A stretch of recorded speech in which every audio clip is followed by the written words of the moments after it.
coming up into this here over the next minute or two. They've also just issued a new large severe warning for 70-mile-per-hour winds and 2-inch sized hail for this area, for Leedy and as well as Strong City.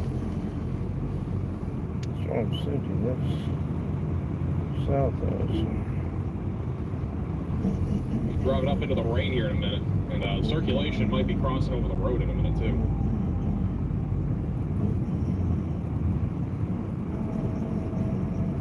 It's pulling off here, I think.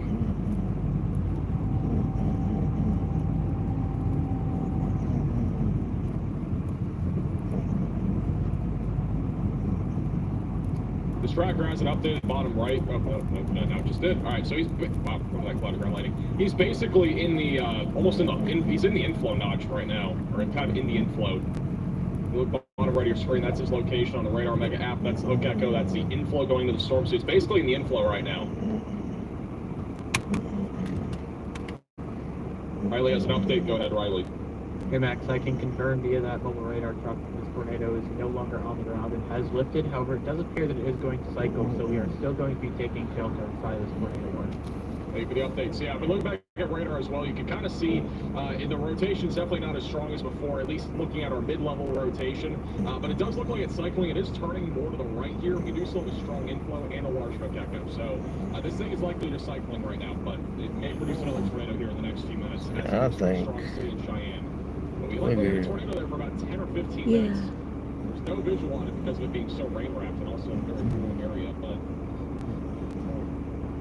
they have just downgraded the warning also back to radar indicated. All right, so we're looking at the area of rotation in the middle of the screen. It's a little bit less from that perspective.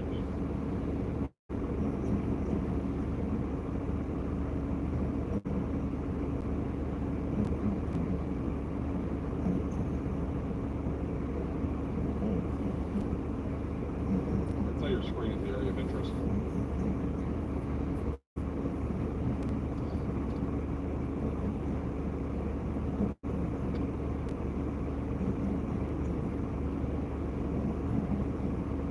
So I think that's going to conclude.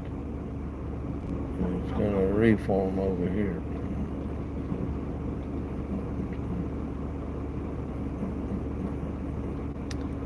Yep, we're live.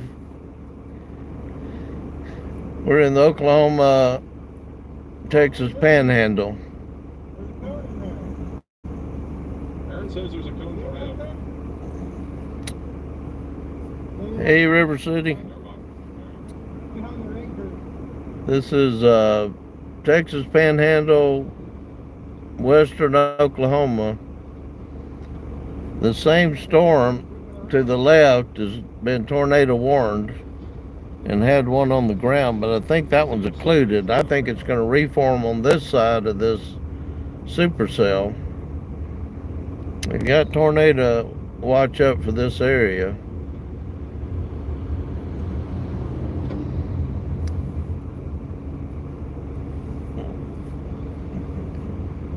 I'll draw your screens a little more so you can look at our tornado warning.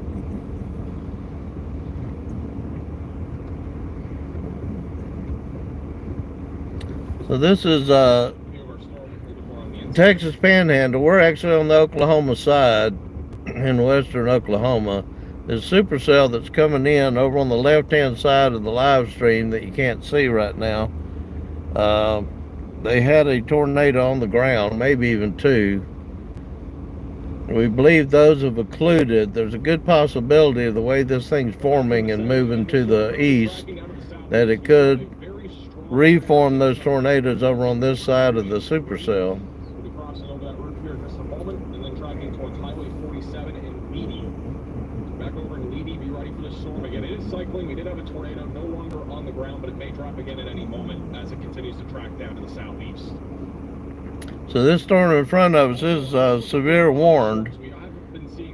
As you can tell, there's just tons of rain coming down underneath of it.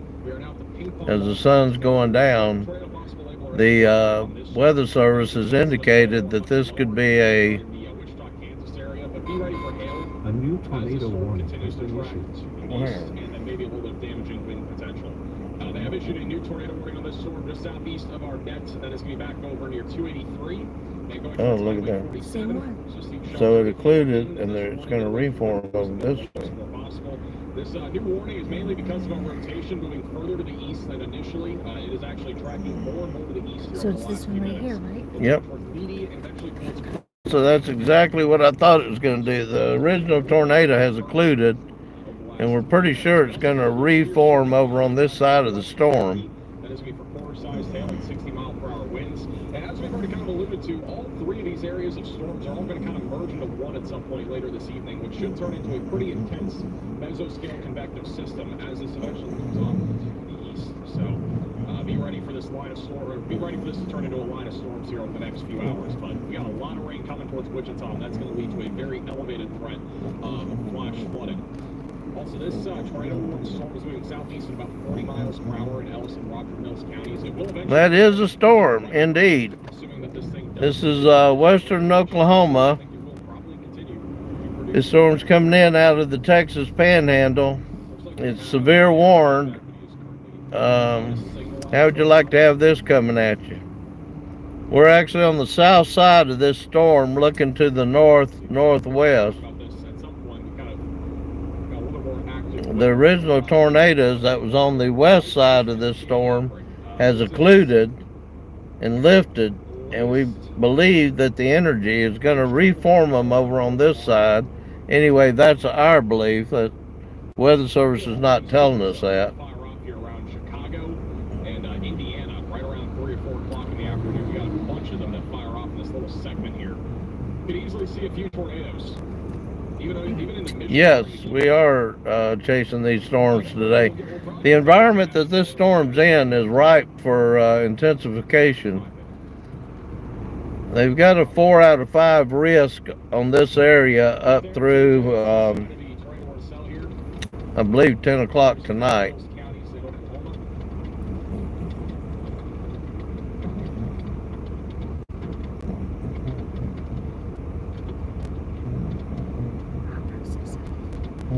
Robert says hi. Hey, Robert, glad to have you on board.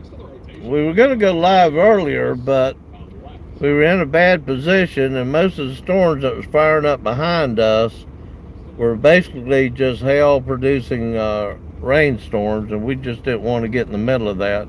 Some of those hailstones, no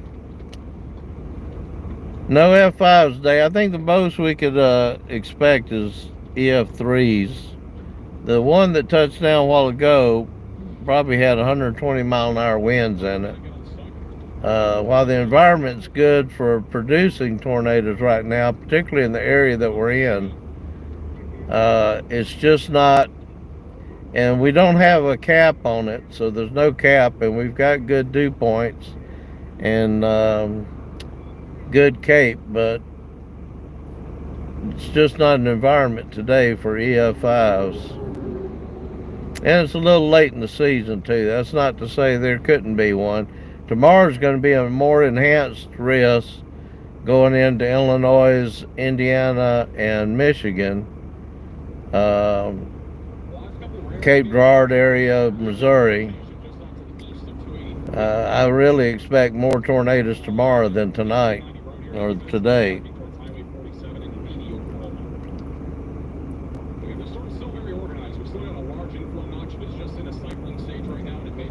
How do I get to lead? To who? Leedy. Checking in with my navigator here. We wanted to get this video right here because this is a huge storm. This storm probably is spread out over 40-50 miles right now. I'll try to back up here in just a second and show you just how big this thing is.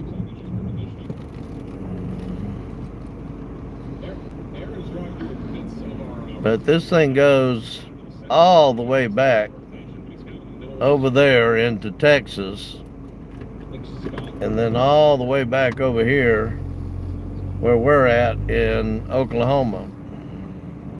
We have 2 ways we can get into the. So let me see if I can get up here and get you a better shot. And it still goes out to the right some. So this is sundown here. You can see the sun right straight in front of us. barely through the range shaft of that storm right there. This thing is still tornado warned. We're just going to ease up here and see if we can get a better look over this horizon. But the sun is literally right in front of us. You just can't see it through that rain shaft. I'll try to zoom in just a second. What? To get to Lady, we could go straight across on No. town or down across Right, on town. okay. Always take the southern route. So it's that, and it's that many miles. Well, that ain't far. So let me see if I can zoom in, but see if I can get you a better look. Affected by severe thunderstorm warning. No, no, no.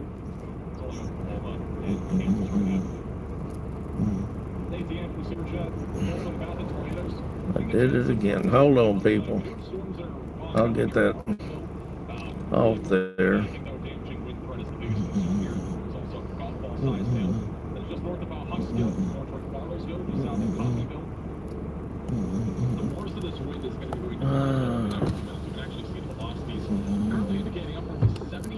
I do that every freaking time. There.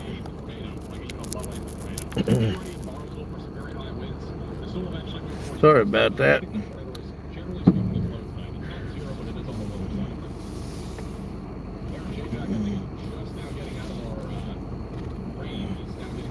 We're going to try to get down here to a town where they've got the tornado warning out for, that tornado circulation is moving into. So we're going to have to bug out of here. And unfortunately, we're going to have to go opposite direction of what you're looking at.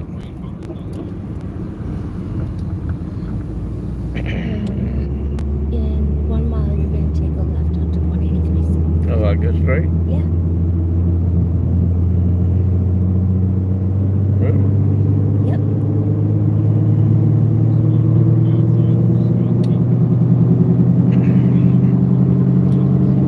So right up here, we're going to take a left. You'll be able to see the main portion of this storm that we're trying to get. We're in front of it now. We're trying to get in front of the circulation part of it.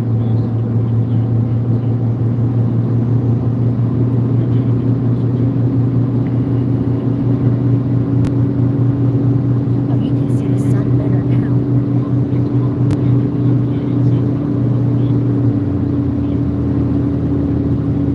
It's actually a pretty sunset. Half a mile. Yep, Oh, that was a good lightning strike. right here. Right here? Right here? 3/10 of a mile. Oh, but that's not right here.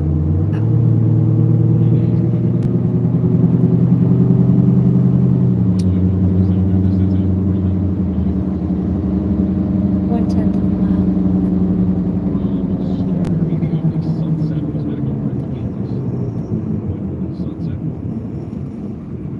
No, no, no, don't turn there. Oh, no. We're going to try to get down here and get in front of this rotation. Maybe this truck's going to pull in right here. It won't be far down this road, then we're going to take another right again back into the storm.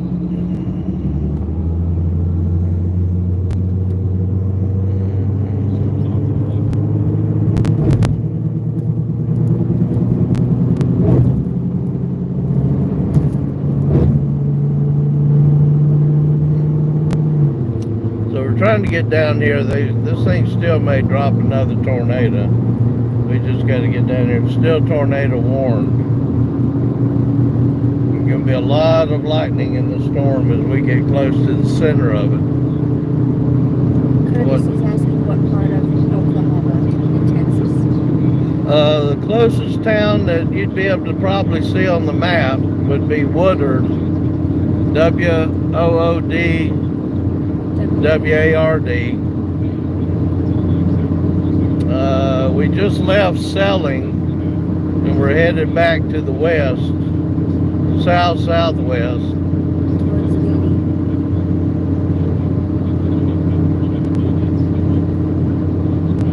They do look nice from a distance. We posted a really good video of a supercell that we got a couple of weeks ago up in the panhandle of Oklahoma, and we were able to get far enough back we could video the entire circulation. So that's on our YouTube channel. So be sure to subscribe and hit the like button and ring the bell. We got a lot of video we're going to be posting that we took this past peak season.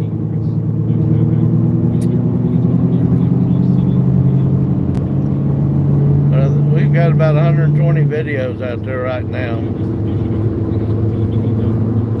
Yeah, what you're seeing in front of us is just the front of this supercell coming in, basically the wall cloud. When we turn and go back to the north, right into the center of it, you should see some pretty spectacular lightning. We don't intend to get in front of any tornadoes, but if there is one, we'll be able to videotape it. Definitely want to stay out of the hail. The hail today has been up to 4 inches in diameter with some of these storms. Glad to have everybody on board.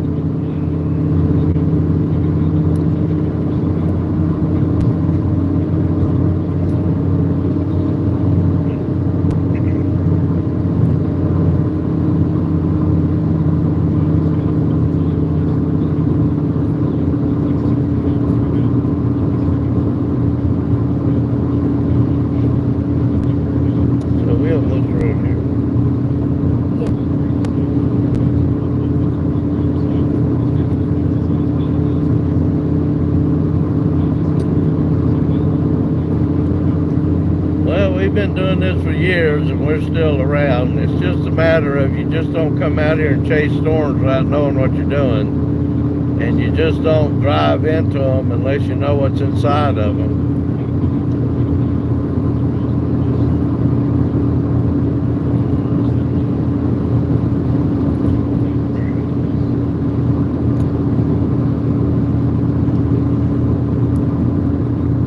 The picture is more important than having your window taken out by hail, especially at $400 a windshield.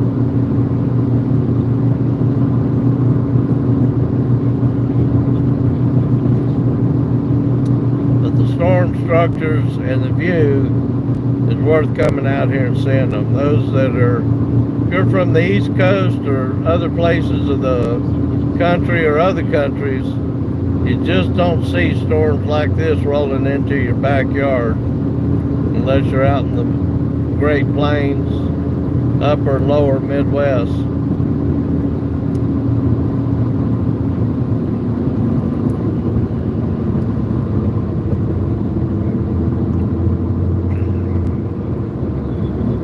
I mean, we were really proud of the shot we got of that big supercell. If you go back and look at our videos and see that last one we posted, that supercell in the Panhandle, Oklahoma, a couple of weeks ago, we really couldn't speed it up to show you because that particular video was too short. We're going to post a longer one, but that entire supercell is spinning, and that's what makes it look the way it does when it comes across the plains out here. And unfortunately, with the sun going down, you can't see, but 15, 20 miles it looks like across these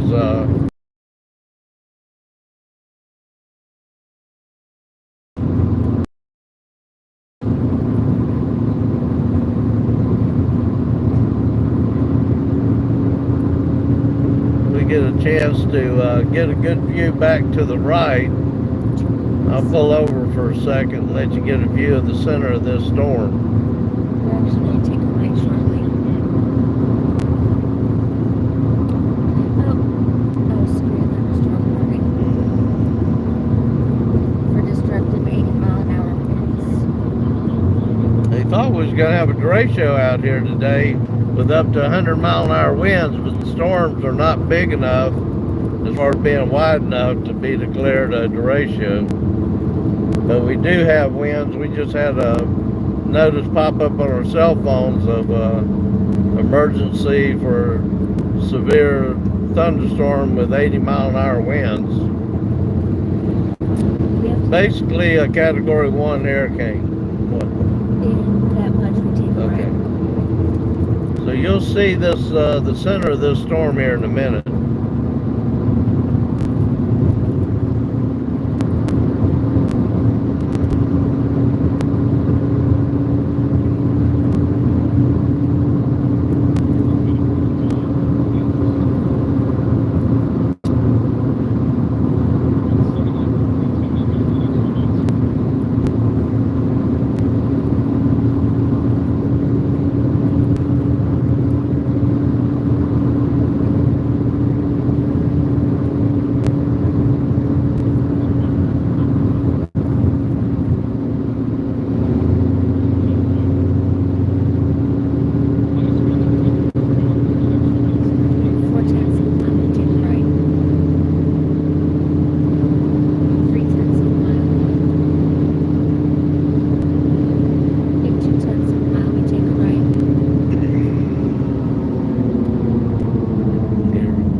Y'all should get we get around this curve, y'all should be able to get a good view of this storm.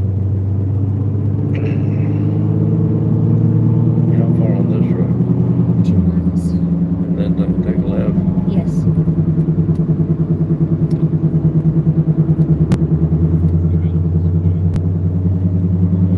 And then we're going to take another right again.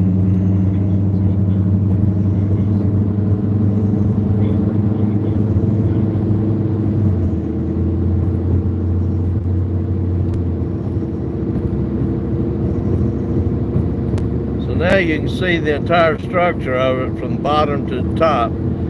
If I can find a place here to park for a second, I'll let you see. Well, you should be able to see the, so there's the edge of it, left edge of it. A while ago where you were seeing the sunset was the right side of it. So this is the west side, that was the east side. And we're going to make a turn up here and you'll see the center again. And it's full of lightning.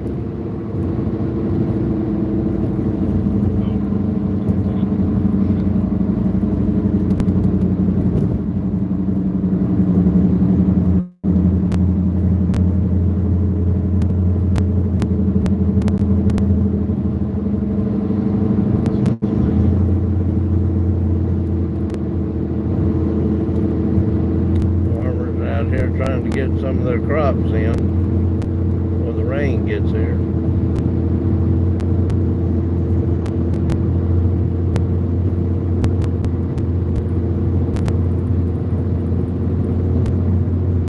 They're not seeing the lightning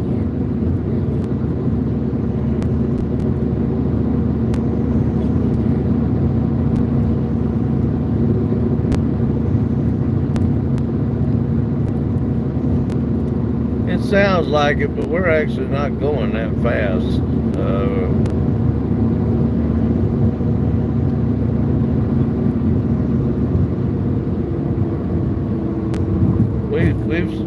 We've been in worse, I can tell you that, as far as the size of the storm. Oh, this is where we took that left. Okay. They considered that left.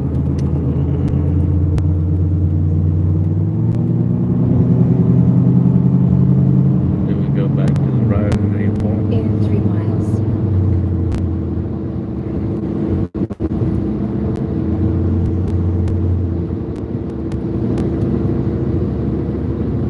But the road curves right here to the right. So you should be able to see the full structure of this again right here. Make his turn.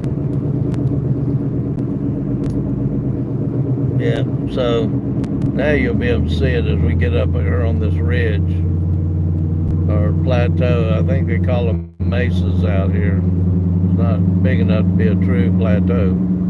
we can get up here and get a good view, we're gonna try to video some of it. I hope that goes straight. I bet it doesn't though. It curves to the left again a little bit, then it goes straight. Yeah, we can get you a good video here of this, but you can see the center of that storm where all that lightning is, just to the right of the live stream. But we got to get around this little hill here, because this storm is really intense. This thing has been organized and moving in this direction for several hours now. Now we're going to go straight and then curve to the right.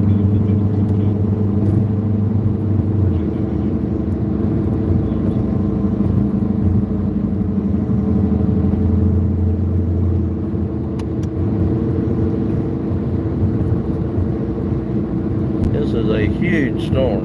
It is so dark to the right-hand side. Except when it's lightning like that. Yeah. Woo! It looks like nighttime.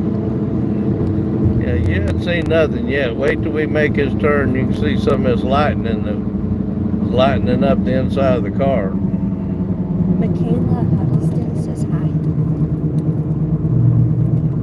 Hey, glad to see all y'all on board. Let's see if we can get up here and get y'all a good view of this.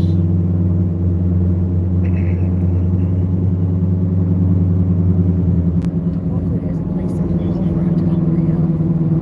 There's a place right I'll just move the camera a little bit so you can see the center of it.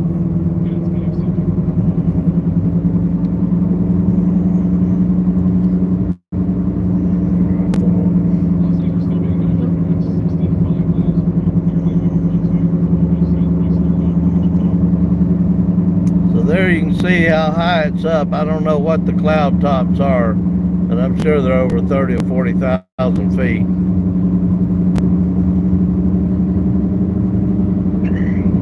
Lots of lightning in the storm. We just got to make sure we stay out of it's got a large hail core inside of it. And I understand it's dropping like 2.5, 3 inches. We do not want to get in that, so I get up here a little ways, give y'all a minute to, and now we can see the storm. Because I'm going to have to look at the radar and make sure we're nowhere near that hail core. I like to keep my windshield this trip. We've actually got a hail protector on the back window, so I'm not worried about it.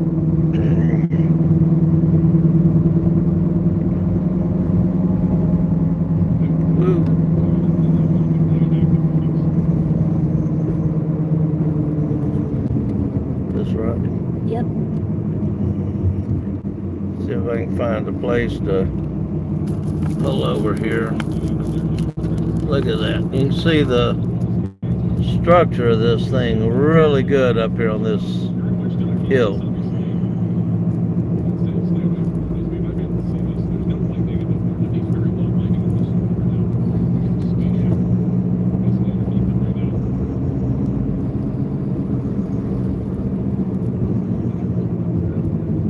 Doug, go left, right? I'll tell you in a second because. Well, I'm gonna pull right here. Yes, please pull over.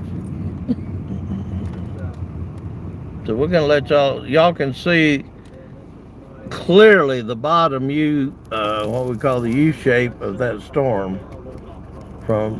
I can't even show you all of it from right to left, but nobody wants to be underneath that right now, including us. So let me look and see where the hail core is in relation to where we're sitting at.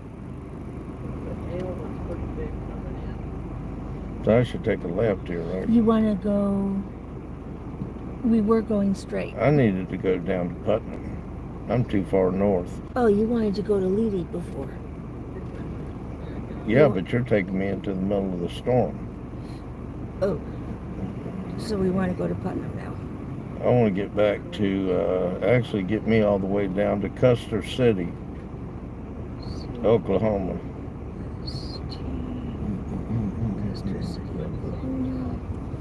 You do not want to be under that storm right now. I'm going to swing over here so you can see how far. So there's the western edge of it where you can see the sun coming in underneath that cloud.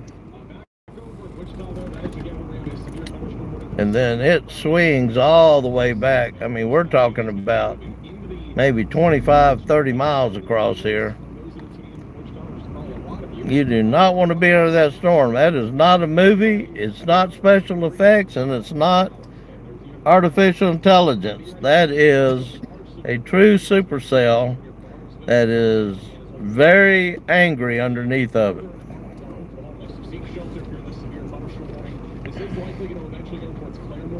I just need, where if I take a left here will carry me? Because I can't keep driving into the middle of this.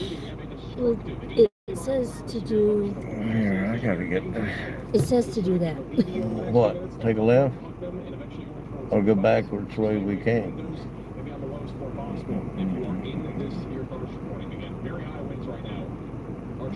So they're saying there's 65-mile-an-hour winds in this storm. If I go left from here, that'll take me south. But there is no outlet. That ain't good. So we ain't doing that. No, I think it's saying to go So back. we're gonna have to go back the way we came. Towards E0675 road. People generally, I would sit here and let the storm come in on top of me. But this thing is so angry, and it's got 65-mile-an-hour winds right now coming right at us. And they could drop another tornado just any minute. If we go left where we're at here, we're going to get bottleneck down at the end of this road right in the middle of this. And you can see how fast it's moving up on us right now. So I'm going to, I've got a straight shot back out of here. But I can tell you, when I turn around to boogie, we're going to be boogieing.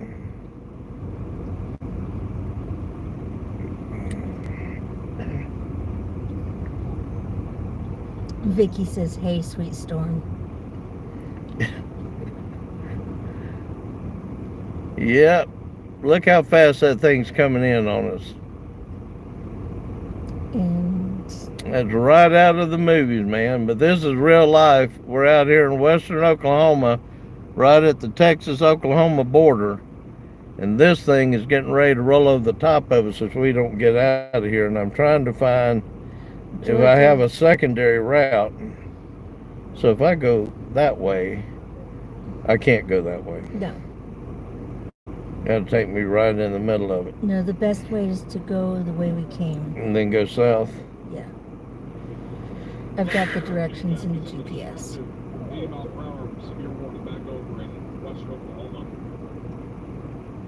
That's what I have in my GPS. Is what you just put in yours. Man, oh man, oh man. Oh, wait, we may have a tornado here.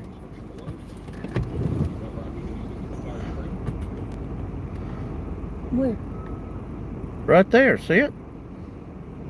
To the left. Oh yeah. Let me zoom in, people. We may have a tornado right here.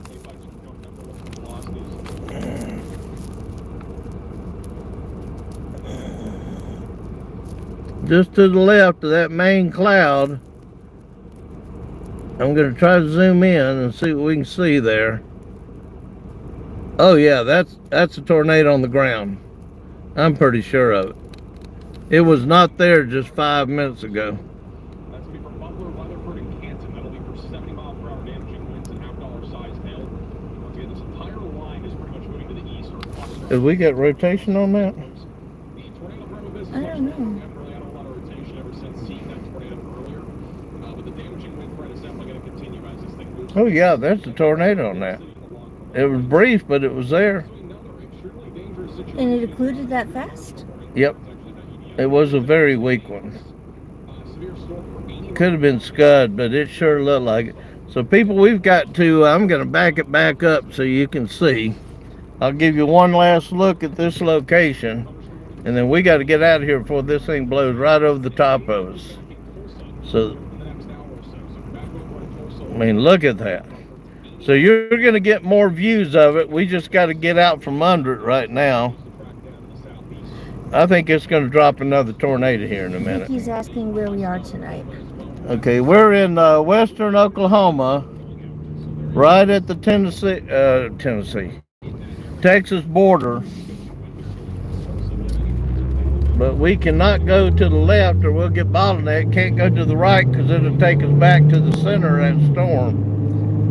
And this storm's about 30 miles wide, and right now it's pushing about 65 mile an hour winds. And the winds just started picking up where we were sitting at back here. So we'll get up here, we'll give y'all another look at this storm just as soon as we know we've got a southbound exit route. Because this lightning and the wind underneath that shelf cloud is pretty intense.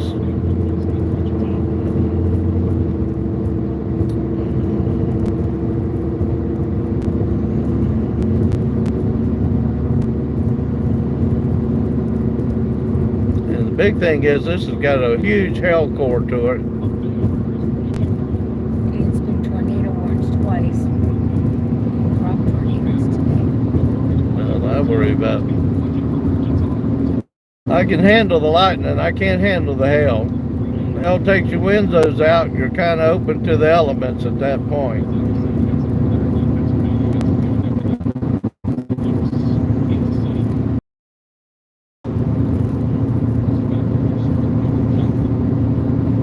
Ooh, doggy. Being safe means getting out of its way, or at least getting further ahead of it until we know what we're getting ready to get in the middle of. But right now it's pretty angry underneath that cloud.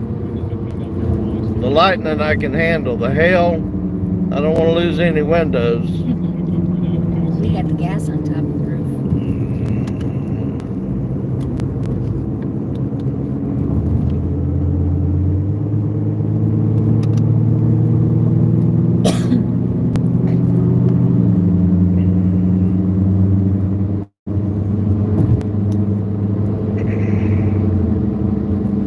We're going away from the storm, and you can still see the lightning coming across over the top of the car. So we're a little close,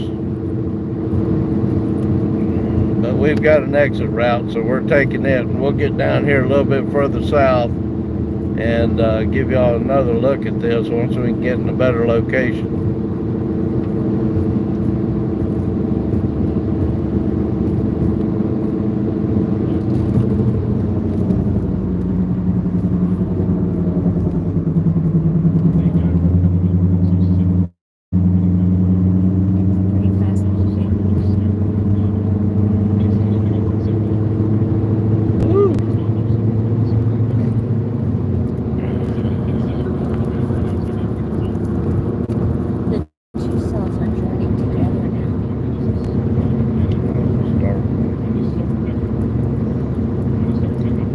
Sure that was a brief tornado that touched down back here. Yeah, it looked like it. Tell me if I got any big curves coming up. You do to the left. Well, it'll be nice to know before I got here.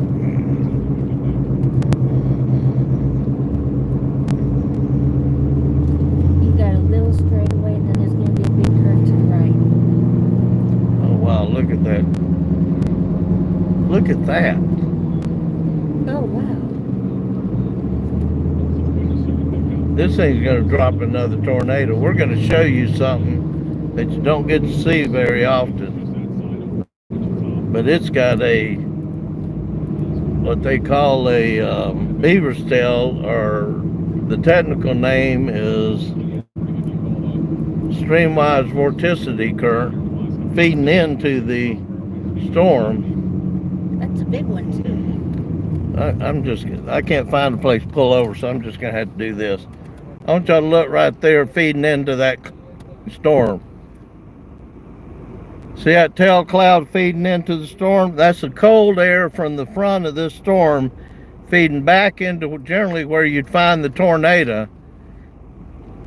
technical term is streamwise vorticity current. It's probably counter-rotating, counterclockwise. But look at that, feeding back into that storm. And it's got to be, what you're looking at, it's got to be over a 2-mile area feeding back into that storm. It's coming up off the ground, if you can see right there. So the air comes down, hits the ground, feeds back horizontally back into the supercell, and feeds itself. And I believe, if I can get a good look at it, yeah, that thing's circulating. So that's turning counterclockwise, feeding back into this supercell. You do not get to see one like that that's literally coming off the ground, feeding back into the storm. Look at that. That is just so classic for a supercell and how it re-intensifies itself.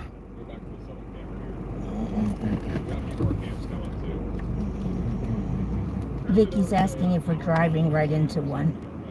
Well, we were driving out of it until I saw that, like I said, the nickname of it's Beaver's Tail, but what it is, it's streamwise vorticity current coming off the ground. It's cold air off the ground horizontally, spinning counterclockwise, feeding back into this big supercell, and that causes it to re-intensify. And the updraft, generally this flat part feeding back into the storm that you can see in front of us, gets lifted by the warm air, and that's where you have the big EF3s, EF4, and EF5 tornadoes being formed. But see there, that whole long black chute is feeding back into that supercell. Wow, that is so classic. That is a long one, We've too. only got 3. This will be about 3rd or 4th. Just absolutely. I wish it was daytime so we could get this. So where is the tornado then? We It should would go be see back one. over there. So Let's the turn around and see if we can see.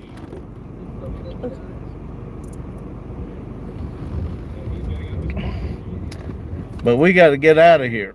But I'm going to let you have another minute. And actually, it's not you, it's me that wants to see this. Look at that. So look up streamwise vorticity. That is the storm, the cold air from the front of the storm feeding back into the back part. And where that gets lifted vertically back up into the supercell is where you generally see the really, really big tornadoes. One of the videos that we filmed in Iowa shows that during the daytime, but it was much bigger, and the tornado that it formed was over 1 mile wide. Never hit anything, so it really never even got counted, but it was a huge, huge tornado. That was cool. AST says, Those of you who got a chance to see that, you do not get to see that every day. I wish it was daytime and not nighttime, but the lightning lit it up enough you could get a good view of how that cold air from the front of the storm feeds back into the back part, and it comes across the ground horizontally, and then gets lifted by the updraft vertically, and that's where you get your big tornadoes. AST says they're from Texas to stay safe. And Vicky says that's a big storm. That is a big storm.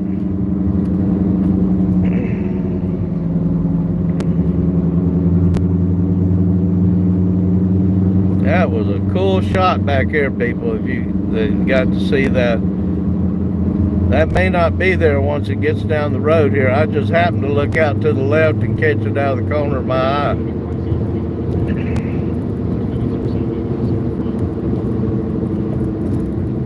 That means that is a very intense storm, and it's probably re-intensifying.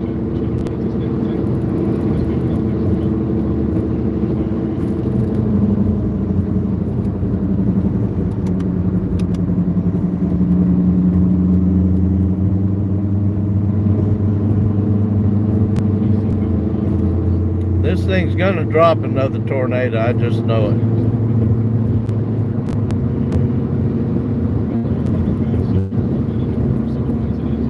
Tell me before I get down this road.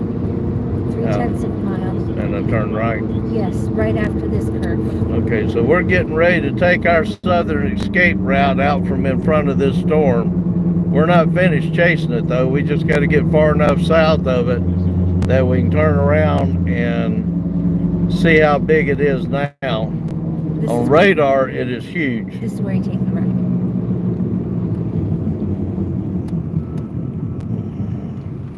Well, we might be able to give you one more look at it right here before we go south. So you're going to see the whole thing here. See all that U shape, the big mouth. Okay, so there's still some of the tail. It's almost gone now.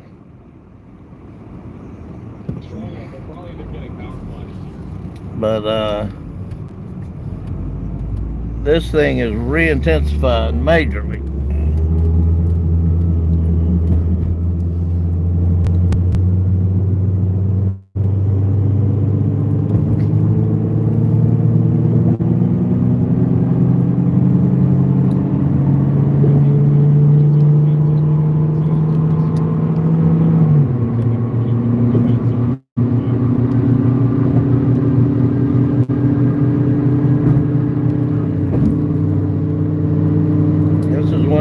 Intense supercells that we've encountered this year.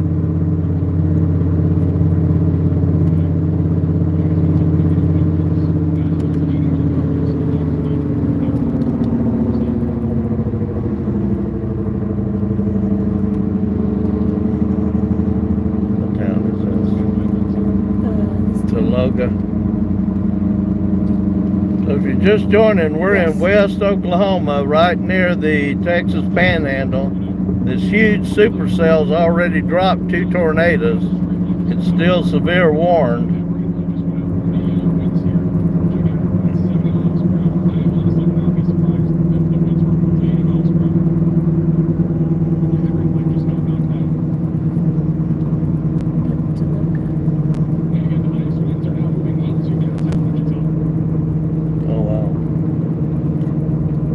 Wichita is probably getting hit by its second tornado of the day.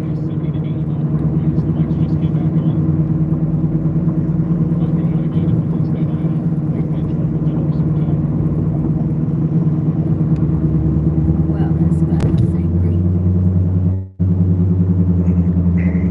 Oh, wait till we turn around. The sky above us looks like a ceiling that's really low, and it's just black as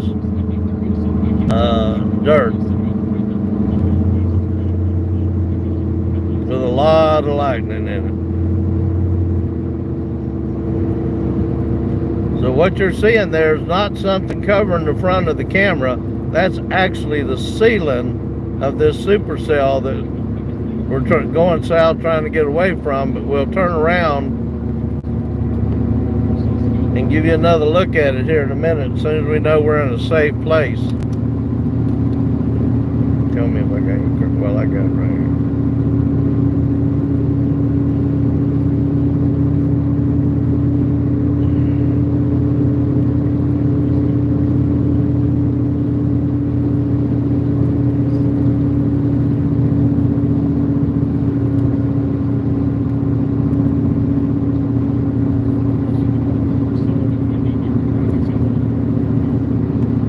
I still think it's rotation on that too. Right on the edge.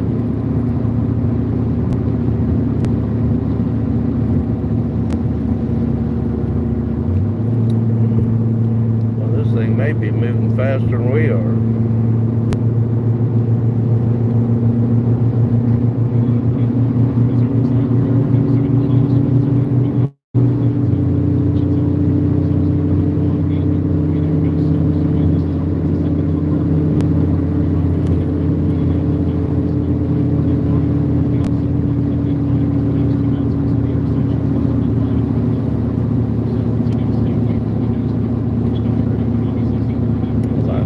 Pretty intense.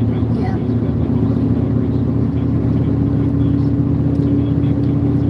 And as soon as we can get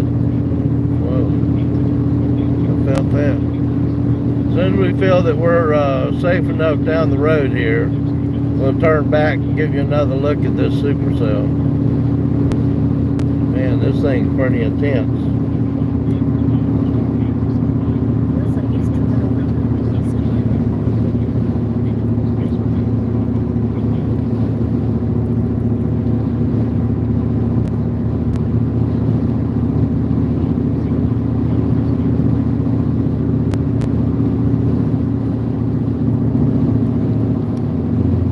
Man, that wind, I'm getting feeling now.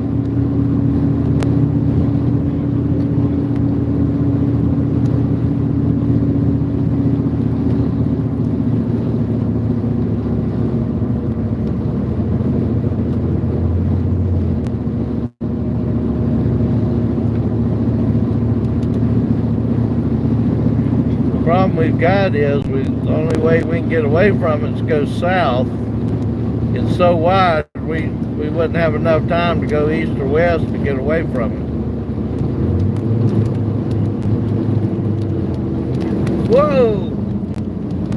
Boy, we hit that wind as soon as we came on top of this hill.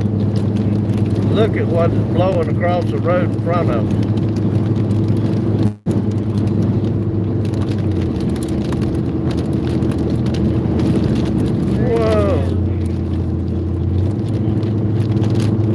See if I can get ahead of these. Oh man.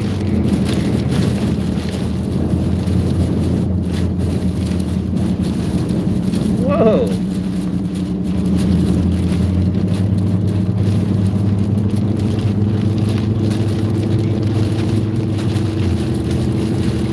I pretty much got straight away now. yeah.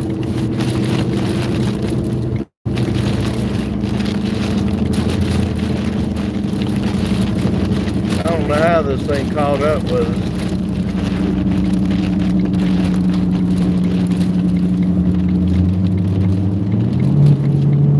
I gotta see if I can get down the road and get away from this thing. That wind back there is pretty intense. They said it was pushing 65-mile-an-hour winds ahead of us. It may even be more than that.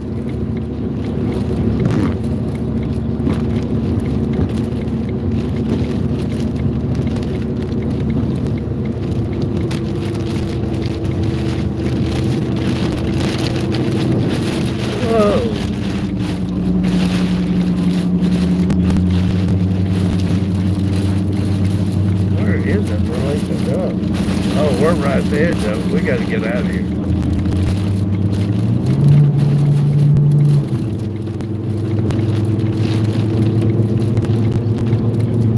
This thing's catching up with us. We got to try to get ahead of it. What's the next little town? Next little town.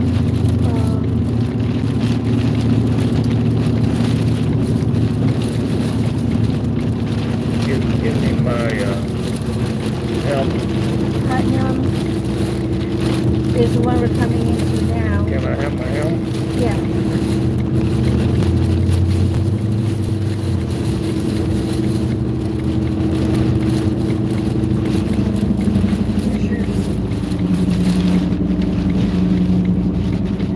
You can tell the front from the back.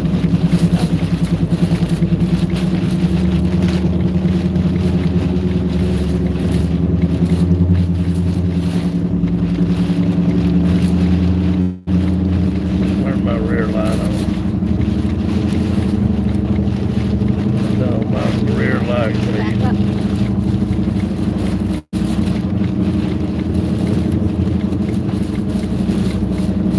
We got to get ahead of this. We're getting ready to get in the middle of it if I don't get up here.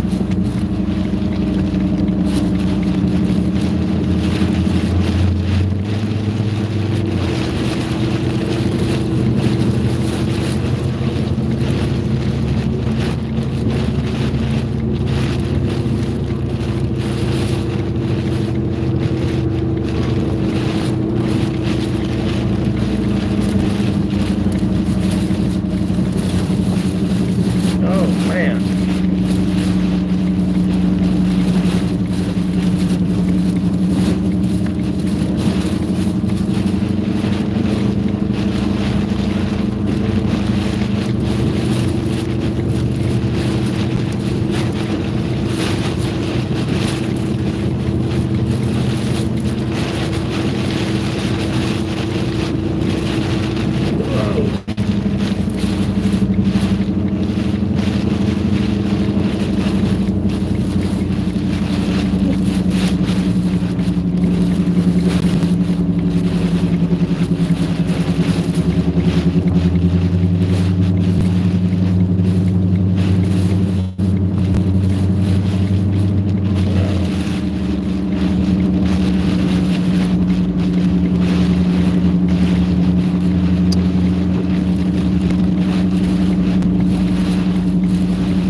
semi. If I was a semi, I'd pull over.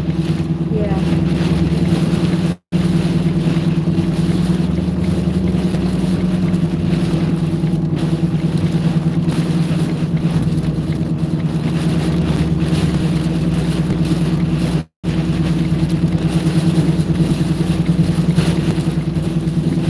And this is just the front edge of this storm. This is not even in the middle of it. Trying to get further south so we can get away from the center.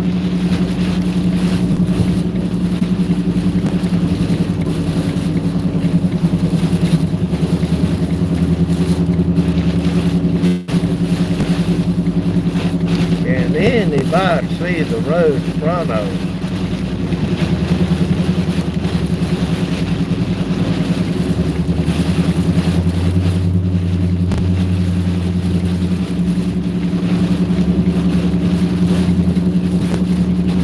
They're asking where we're at again. That's a good question. I know we're in western Oklahoma, right next to the Texas Panhandle. Exactly what road we're on, I'm not sure of, and what the next town's going to be. We're on 183 South. Okay, we're on Highway 183 South.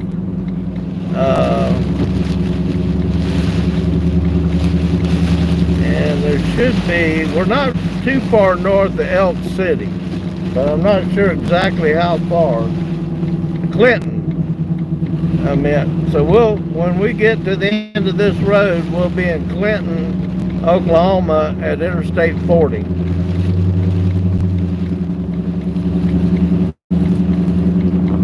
But I think that's going to be about 30 miles down the road because we got to go through Custer City first.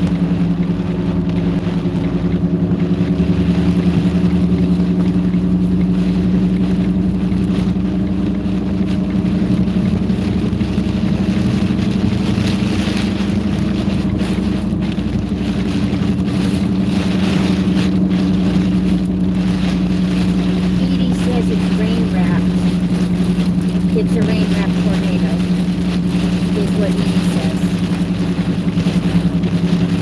I could believe that.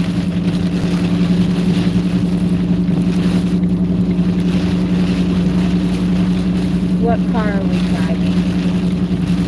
Well, we're driving our little old tiny Ford Focus. And this car, though, is designed. This car is pretty steady and slow to the road. And we drive a car low to the road so the wind can't get under it as easily as it would in a higher profile vehicle like a truck or an SUV. Is it front or rear wheel drive? It's front wheel drive. It's built on a Ford C1 chassis if you want to know the details. They build Land Cruiser SUVs on it, and they also, the Mazda 3 sports vehicle, it uses this chassis. So we've modified the suspension on it to give us a little bit more control in weather like this. Upgraded the wheels to a bigger tire for more traction, and upgraded the suspension system. And it's got an extra roll bar in it.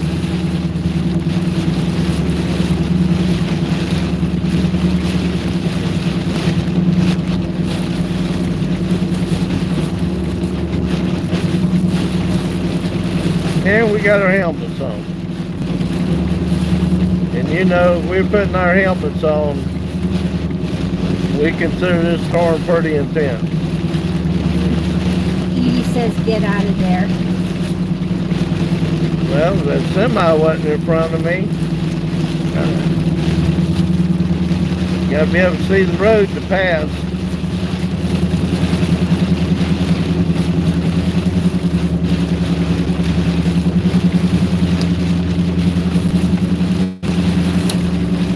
Well, we got a little bit of hail.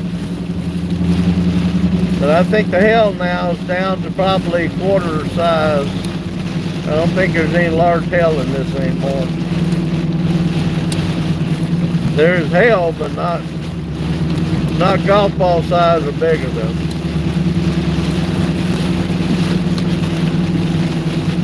They hope that we get home safe. Yeah, we've been in worse.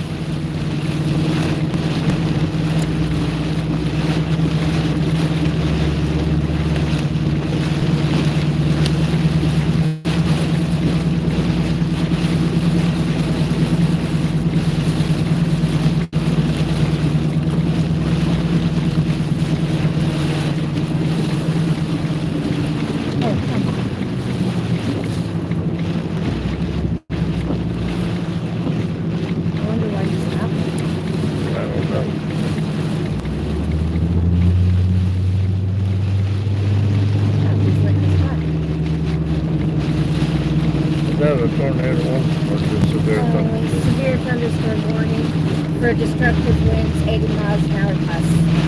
80 miles an hour plus. I don't know if they're quite there yet, but they're getting there.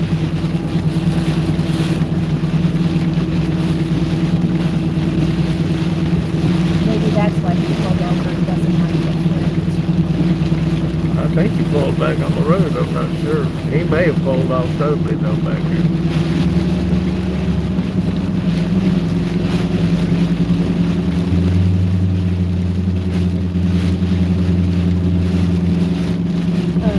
He doesn't like our back light. No, turn on.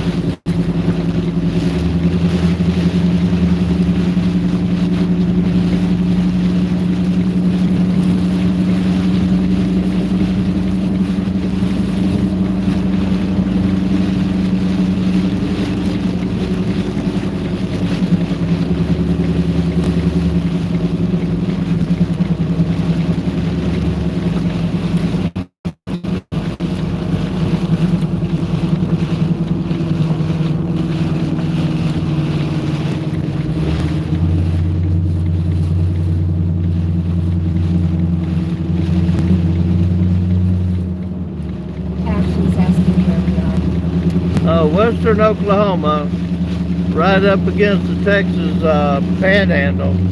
We're southbound on Highway 183, headed towards Custer City. This storm we're in, we thought we was going to get ahead of it, but it's currently only severe warned with 80 mile an hour winds. It was tornado warned. But they have not put a new tornado warning on it.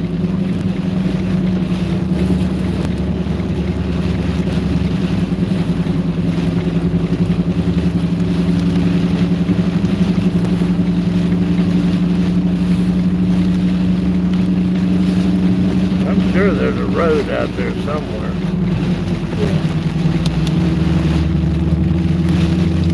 Just joking, I can see it.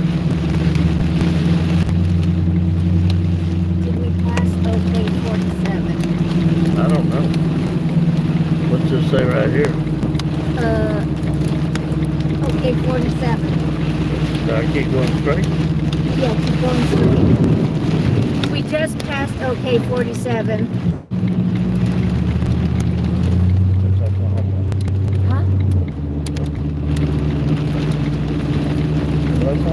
Huh?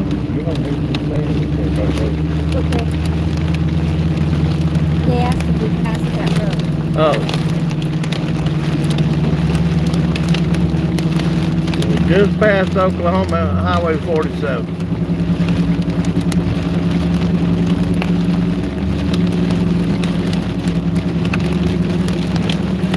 What you're hearing out there is pea-sized hail. So far it ain't got any bigger than that. That means we're in the center of the storm, but on the north side of if it was going to drop another tornado, the tornado would be on the south side of this hail that we're in.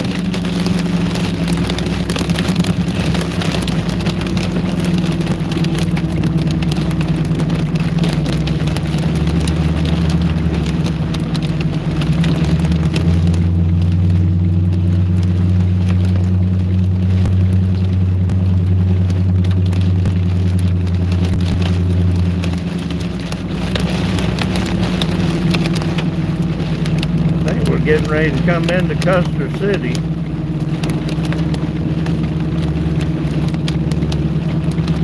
Or it should be getting close anyway.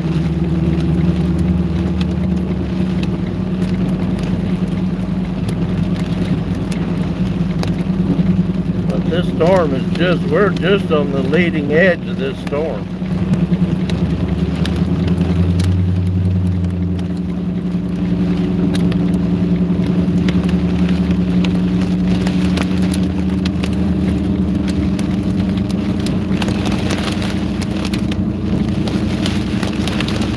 Again, we're on Highway 183. We're southbound. We're trying to get out of this big storm. It must have been moving a little bit faster than we thought it was. It's carrying 80-mile-an-hour straight line winds. The hail's getting a little bit bigger now. It's probably marble size. Lots of lightning.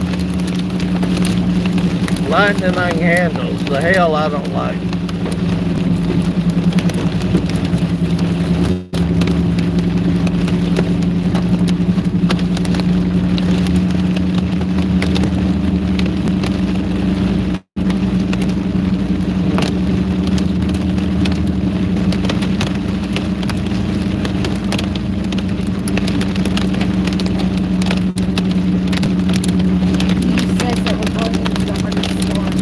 Yep. Yeah, we are. We may have to pull over until this hail passes.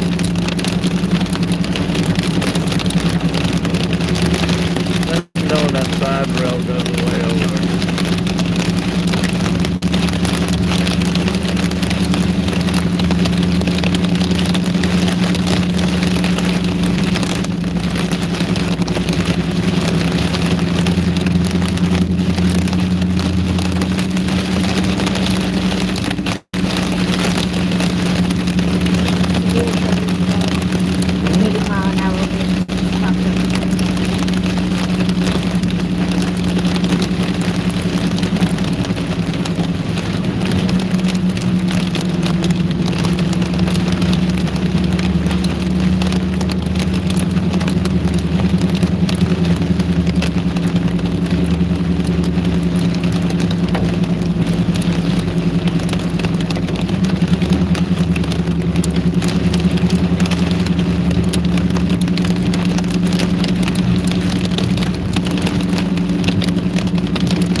Ain't got far to go, and we'll be south of it. Then we'll get behind it.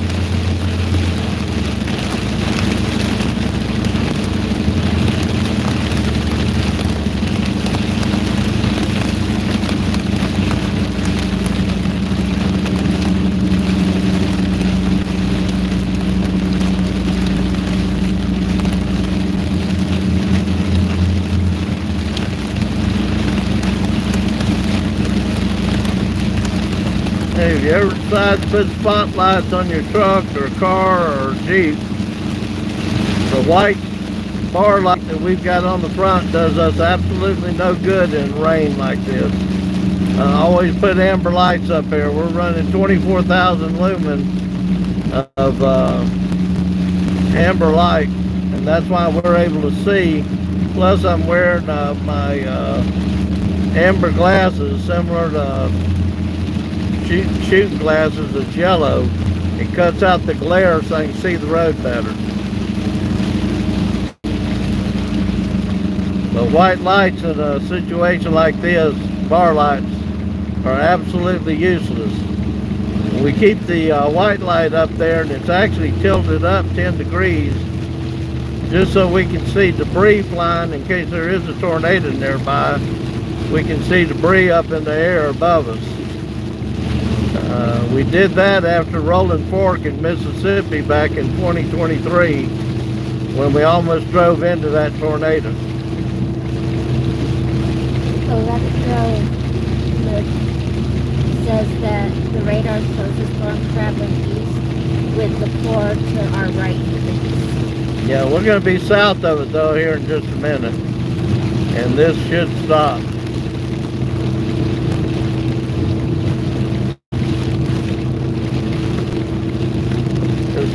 This kind of reminds me of the Greenfield Plevna tornado about 3 weeks ago on the 18th. We barely got ahead of that one. It crossed the road about 3 miles behind us, and because by the time we got to the main road and turned around and looked back, we could see it crossing the fields. Miss My Fave says, watch out for flying cows. Flying cows. Evie says, coming out of it now and you made it. Well, that was fun. Should I turn off camera? Yeah.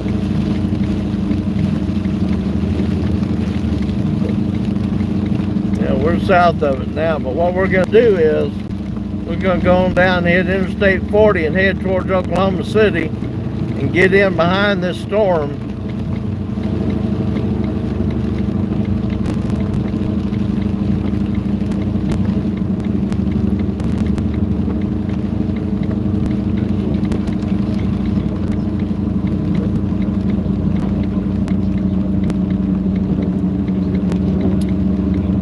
This thing's headed for El Reno and that area, so we'll get on 40 and get behind it. We should be able to get some pretty good video of the lightning on the back side.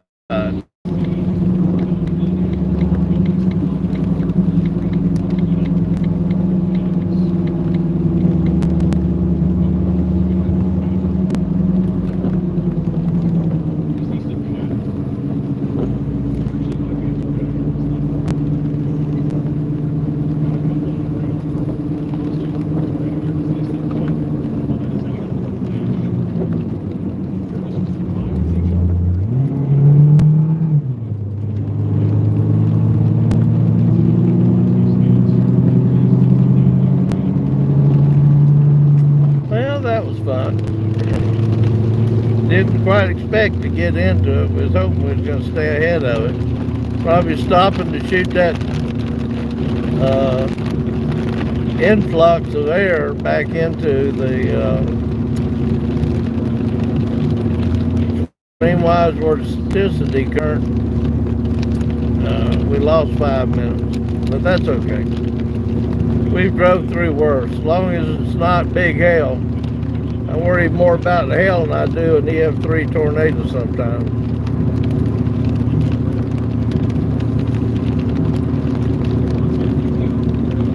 Simple Life says, I didn't know that you're professionals. Oh yeah. So I've been in emergency management just about all my life. I was a county EMS director in Florida, and I also sat on the Emergency Disaster Services Committee for hurricane response, and coordinated the ambulances that came into the area from outside the state and outside the area when we took direct hits up in the panhandle of Florida. So I've been involved in weather almost all my life. It's just been in the last 10 or 15 years I've been able to take some time off to come out and particularly in the last 5 to 10 years, to actually come out west and, I hate to say the word chase them, but come out and videotape, Mother Nature at its worst and at the same time at its best. I mean, what you see when they come through the Great Plains, looks like something you'd see on a movie. Sometimes we have to actually almost pinch ourselves that we're seeing in front of us. It's like standing in front of the Grand Canyon. It's hard to believe it's really there, or you're looking at a picture. So, but you have to be aware that storm chasing is dangerous, and you got to know what you're doing and where not to go and where to go. Like, you don't want to. I would have never stopped back there on the side of the road, because I don't know what's on the side of the road that could get blown over on top of us. Could have been more hail that was bigger that could have blown our windshields out. The best thing to do is, as long as you can see the road and you can make progress, just get away from it. Crazy Kid said hi. And Juice said that he's seen the video of a hurricane or tornado lifted train off the tracks, so a flying cow would be totally possible. Oh yeah. Well, the derecho I set through in South Dakota in 2022 had 107 mile an hour winds.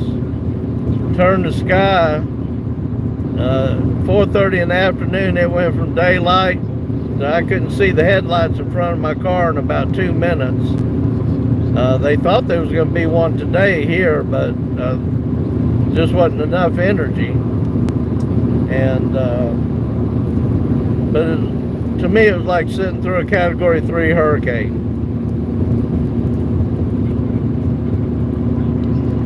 Emergency alert, destructive windstorm in this area till 9:45 p.m. Take shelter now. Check media. Well, that's a little late coming in.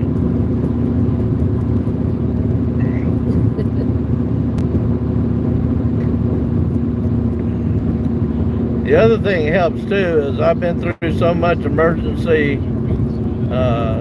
driver training to be able to control a vehicle in bad weather, and you haven't lived till you put a big one of those big ambulances in a power slide for 150 feet sideways and bring it back out.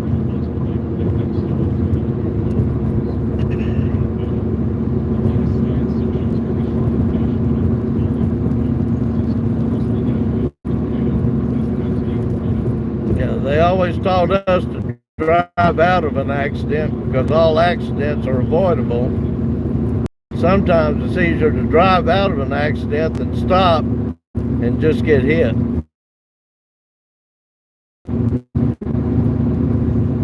You minimize the damage to you or your car if you get far enough ahead, particularly at an intersection, to where instead of getting hit in the driver's door, you're being hit in the rear end.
our plan is to go down here to Clinton, get on I-40, take I-40 into Oklahoma City, and follow this storm in. And at that point, we'll either take 45 up to Tulsa, where all the storms are headed to is Joplin and Springfield, or we'll end up going straight north on 35 and going back into the Wichita area and then crossing over to Joplin. We'll decide that once we get to Oklahoma City and where the storms are.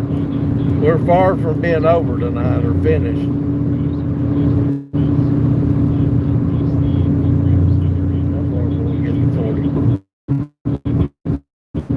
Put us on Oklahoma now.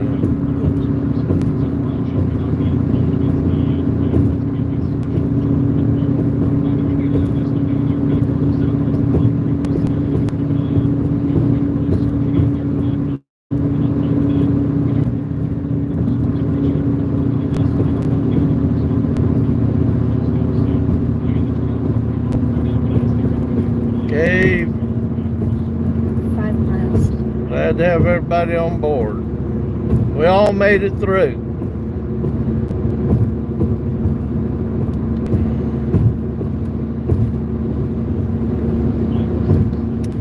Last time I went through one of them, somebody on chat told me to stop talking and drive because she couldn't see a damn thing on her side and I needed to concentrate. Speed limit 45. Speed limit 45.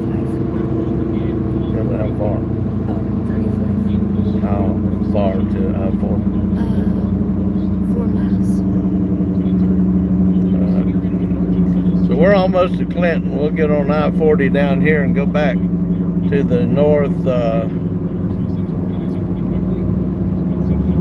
northeast towards Oklahoma City. We should see my radar.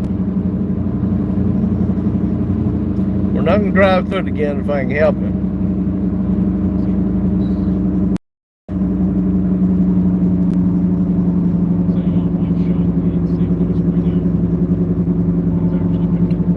There's actually going to be a higher tornado risk, I believe, tomorrow as these storms fire back up tomorrow afternoon, going through Cape Girardeau, Missouri, southern Illinois, central and southern Illinois, Indiana, more so central and northern Indiana, North Ohio and Michigan. I think there's going to be a bunch of tornadoes tomorrow.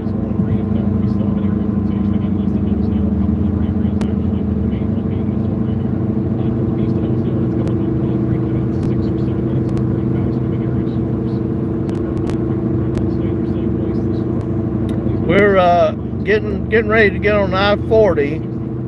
We're west of Oklahoma City. We're going to be in Clinton when we get on the interstate right down here in about 2 miles. But we're in western Oklahoma. That storm that just come through that was tornado warned originally came out of the panhandle of Texas, right here on the Texas-Oklahoma border. So we're going to get on 40 right down here. We're on Highway 183.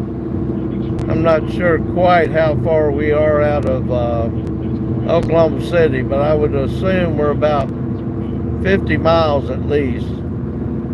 The storm we just drove through is actually headed towards El Reno in Oklahoma City right now. We don't plan on driving back through it, but we'll at least see what the back side of it is. The front side looked pretty impressive.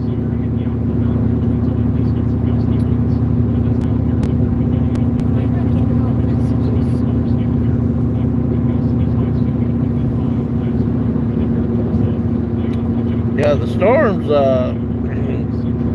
Wichita and Kansas have been bombarded all day. I believe Wichita's had at least a minimum of 2 tornadoes today that went right through Wichita. They've got a lot of damage and power outages up there. And then some of the bigger storms, and we even went through one area of Kansas where there was trees and tree limbs down everywhere. So even if it wasn't a tornado, the storms that come through had such high winds that a lot of trees and limbs were blown down in the towns. 1.4 miles. We're going to take a left. I-40. I-40 business.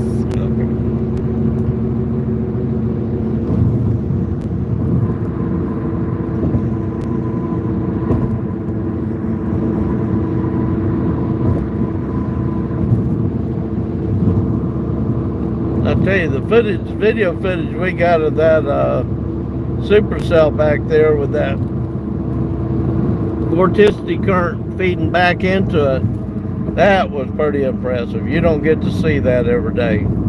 Some people calls it beaver tail, but I like calling it what it is because it's so intense. And the fact that the storm can actually feed itself, pulling down the cold air from the front, feeding it across the ground horizontally, and then the updraft lifts it back vertically into the back of the storm through the updraft. It can't be 40. I want to go to 40. I-40 business. I don't want to. That's the directions we gave to get to I-40.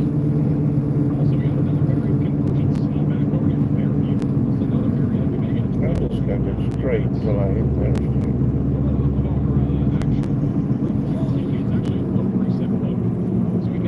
But it says to take a left to get to Interstate 40 on the side.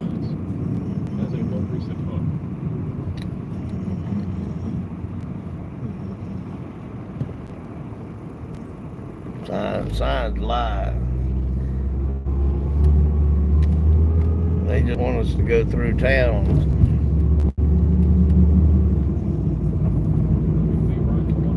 So we're getting ready to get on 40 right up here. We're going to head back towards Oklahoma City. I'm not sure exactly where the storm is in relation to where we're at now.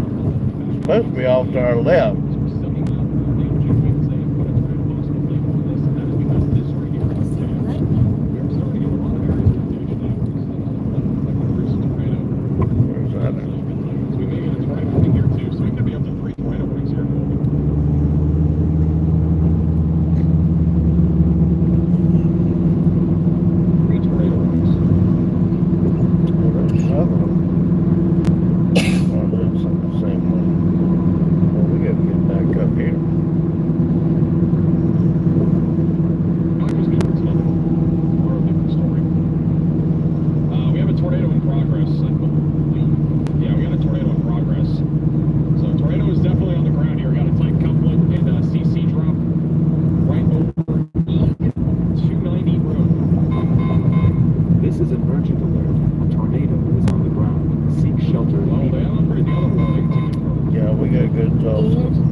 That's the main interstate going up.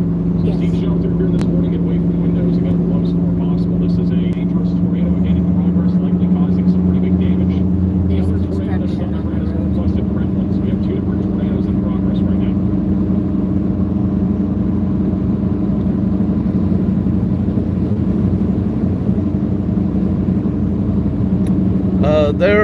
One of them is just south of the Kansas border in Oklahoma, and the other one is just north of the border in Kansas.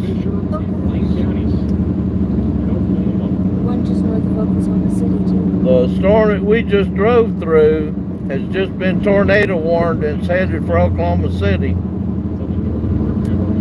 The other two tornado warnings in Oklahoma are headed towards Enid.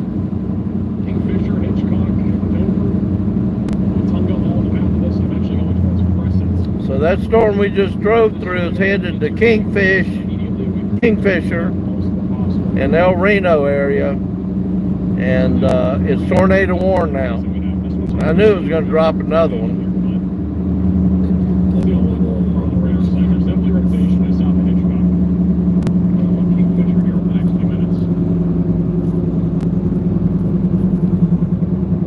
I just got a new one. I did not get it. South of Pond Creek. So again, the two tornado warnings in Oklahoma is headed towards Enid, and the other one's just north of the line in Kansas.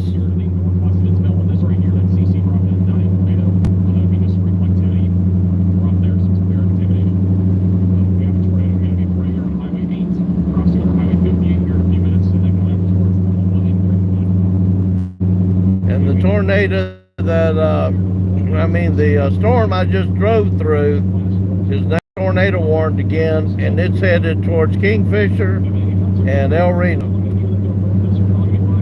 in Oklahoma.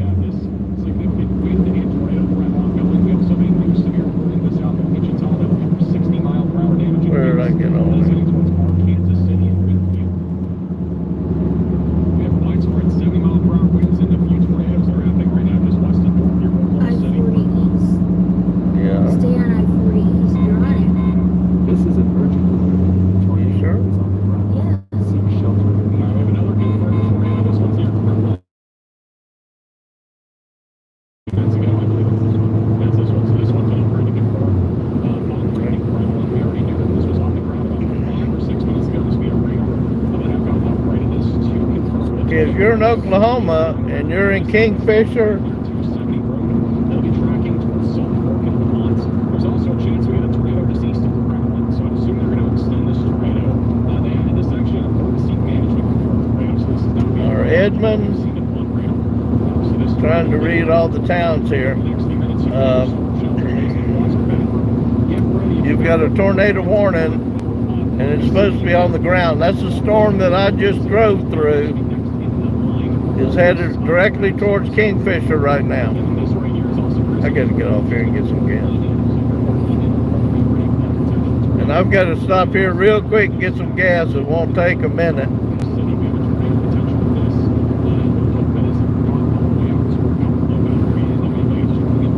But this storm headed towards Kingfisher is pretty intense.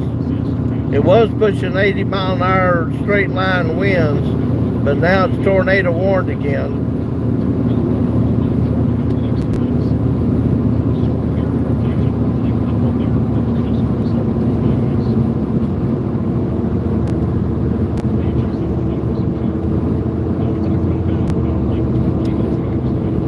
Before I get too far down the road, though, I have got to get some gas. I'm down to about a little less than a quarter tank of gas.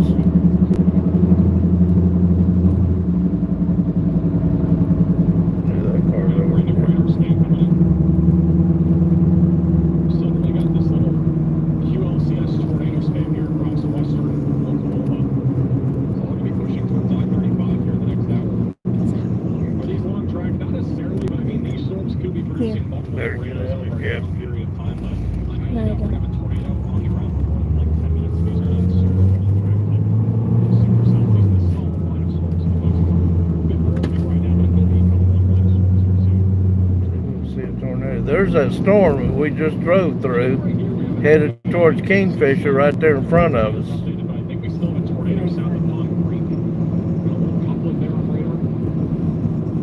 Just kind of waiting to see everything updates there. We may have a tornado. I think that is still a tornado. CC radar just updated. Looks like we still have a tornado here. Voltage degree signature just south of Pond Creek. That's a tornado still. So that's crossing over 2921. Can you get out and get And then in a few minutes, it'll be coming up towards Highway 60 and Vermont. I would fully expect to get a new tornado warning. Also, we've been watching a storm north of Tulsa that has been rotating. It's not rotating as much anymore. The rotation drawn down pretty quickly. It's still without that isolated tornado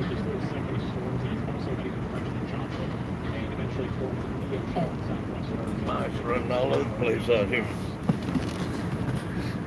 There's Nice. It's 71 miles per hour winds reported in Denver, my personal weather station. I still think we have a tornado in progress, or at least some sort of really strong rotating fault line over Highway 58. Still got a little coupling there. So may have a tornado, maybe a new tornado dropping. The other rotation just kind of weakened. We have like a new area forming over Highway 58. This is also a confirmed tornado. This is also, that's actually by broadcast media. Also got a little tightening here going towards Kingfisher, Oklahoma. So we may have a tornado dropping at any moment here going towards Kingfisher. A huge surge of wind as well. If you're at Kingfisher, Dover, Oklahoma, be in your safe place. Tornado does appear likely with the storm as it tracks into Kingfisher here over the next few minutes.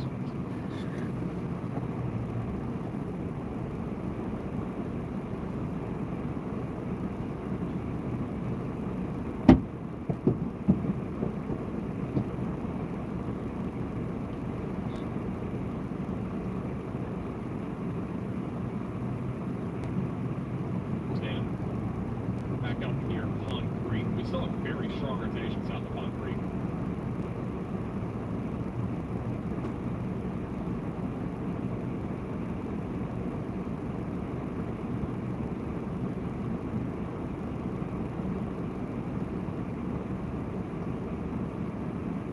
If we're talking about tomorrow, once again, we're not talking about tomorrow right now. We can watch a video for today. We also talked about it earlier.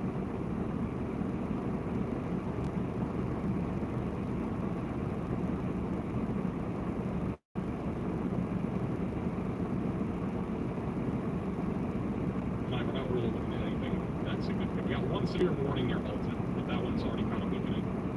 There's going to be 60 mile per hour winds. I doubt there's going to be a tornado out of these. Mainly this is 60 mile per hour winds right there.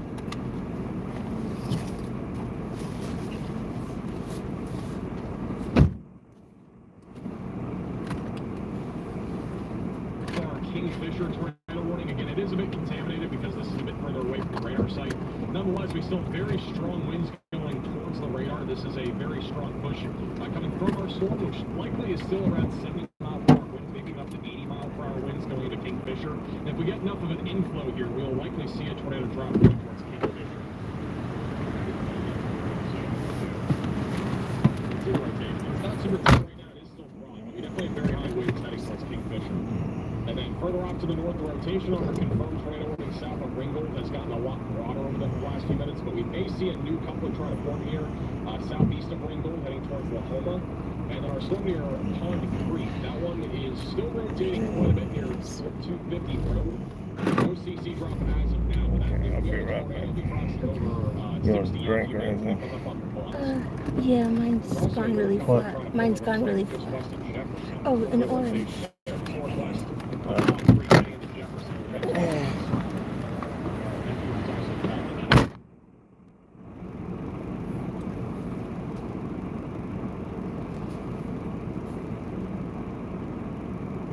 Another couplet right there southeast of Pond Creek too.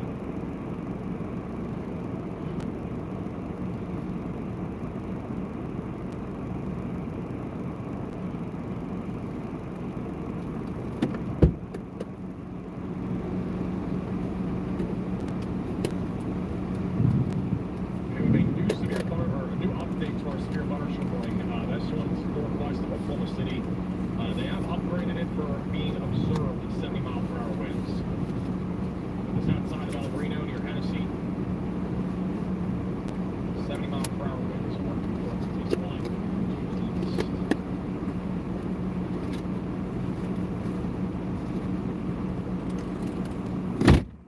New tornado warning in a moment going towards Ponca City. And then these tornado warnings will continue for the next 24 minutes, which is until 10:30 Central Time.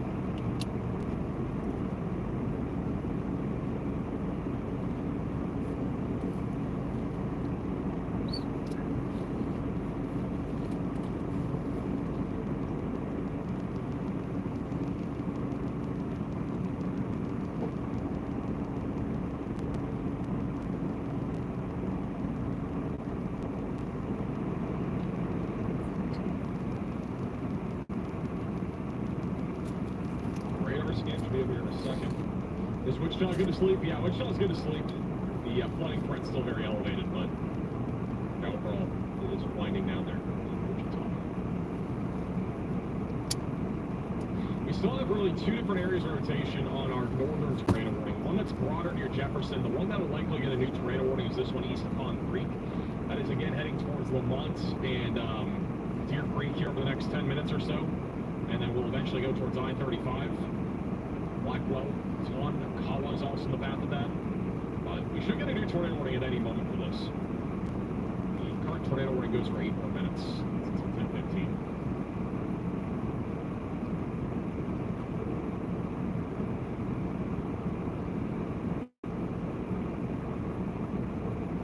West of Drummond, not too strong though right now. The broad rotation west of Kingfisher. I think the biggest concern right now for Kingfisher is going to be damaging winds, but still a chance of a tornado, especially with this hook kind of reaching out to our outflow boundary. Help to elevate the tornado threat just a little bit. We also have another severe thunderstorm warning in Oklahoma. That one's over in northeastern Oklahoma from Miami and Bonita. That'll be for 60-mile-per-hour damaging winds and quarter-sized hail. They've also just downgraded the tornado warning west of Enid. That one is now Jack will be right back. Radar indicated, which I agree with. Right now, we're just looking at a broad area of rotation. We are in Oklahoma. The main area of rotation that we just had, which was on the ground, has now fully occluded. But we are still watching some new areas of circulation trying to develop a little bit further back off to the east. Jack will let you know exactly where we're heading to as soon as he gets back. Hey Max, so just an update on the evolution of our line of severe storms we have today. It's obviously a question earlier about would this be a derecho, and the way that today is going, 100% will not be. However, we're still not going to be done with severe weather for the day, and this is probably the formation of the line we've been waiting on all day here. We see that we have this now what actually looks like a line of severe thunderstorms coming together here in Oklahoma, Kansas, and working its way across the east. We do still have that moderate risk of severe weather, but I'm actually going to go ahead and turn that on, just because I think a lot of people are sort of checked out for the day and are no longer thinking about it. But anywhere in this tank, we do still have that moderate risk of severe weather. We do have an MCS now forming, but we are only about halfway through this risk. What this means is places like Ponca City, Pawnee, Stillwater, Bartlesville, maybe all the way into Oh, you're welcome. And Joplin. You guys are still downwind of this thing, and this storm will come to you. It will be strong, so we need to be prepared for that. Even though we've been sort of waiting for it all day, I think it's kind of going to be to the back of a lot of people's heads. This is still something that's going on, and we do need to keep an eye out for that. In addition to that, we did just get a new tornado warning. Let me turn on the weather protection first. Alright, we have a new confirmed tornado warning that has just been issued. This one's being west of Ponca City and going towards Lamont, just north of Billings. So this is going to continue as a confirmed tornado warning. You need to be in your storm shelter, basement, closet, or bathroom, away from windows and on the lowest floor possible. If you're anywhere in this warning, this is currently tracking to the east-northeast, going towards Blackwell and I-35. So they have continued this as a confirmed tornado warning. We have multiple areas of rotation still. We got one right now near Route 60, and then we got another one here just southwest of Lamont. Both of them are tracking to the east. We could actually have twin tornadoes with this as well. So seek shelter again if you're in this warning. Get away from windows and get on the lowest floor possible. We have I-35 cameras, by the way. Let me know. Hold them up.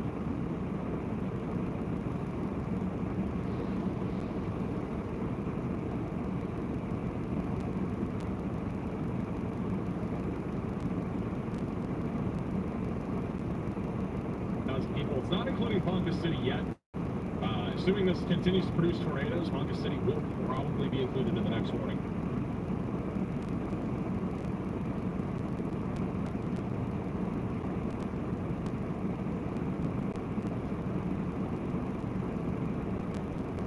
Got central Oklahoma. Biggest concern will be damaging winds.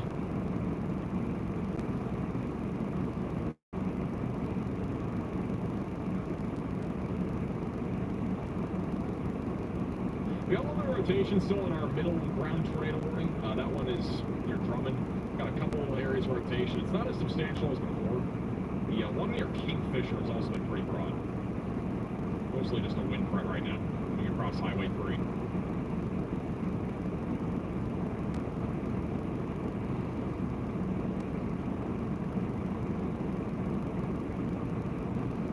Tulsa's mostly just gusty winds.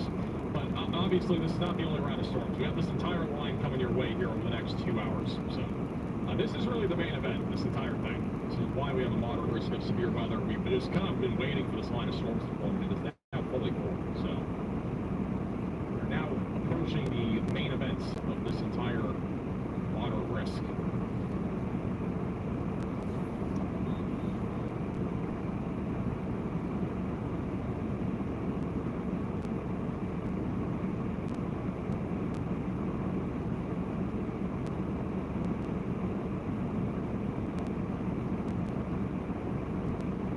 That have gone up near El Reno. Nothing significant. A couple little storms just went up there.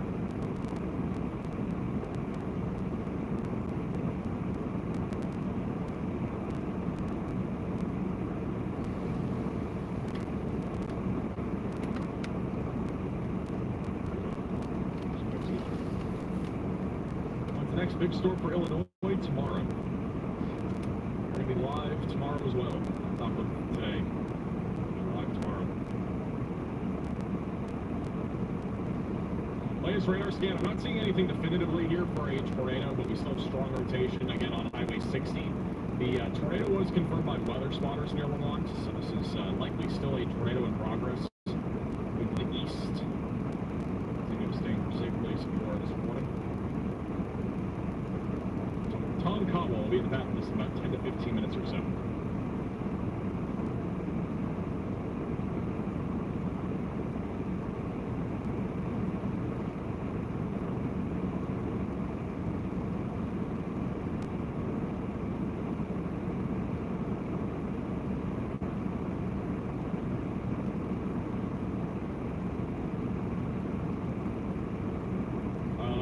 That's a good question. Probably not tomorrow, but maybe Monday of next week. I think Monday will probably be the next time we actually have something.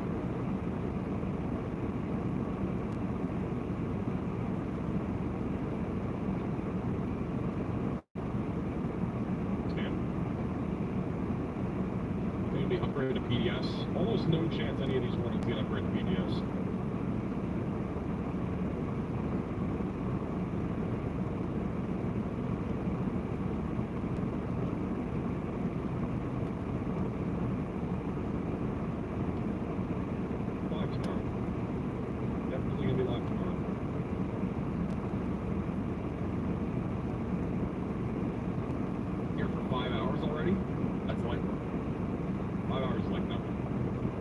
Honestly, 8 hours is pretty much nothing. When you get past 10 hours, that's when it gets a little more exhausting. I'm just tired in general today, so it's been that kind of day. Will there be a moderate risk tomorrow? I highly doubt we get a moderate tomorrow. There isn't really anything that I think tomorrow is deserving of a moderate risk at all.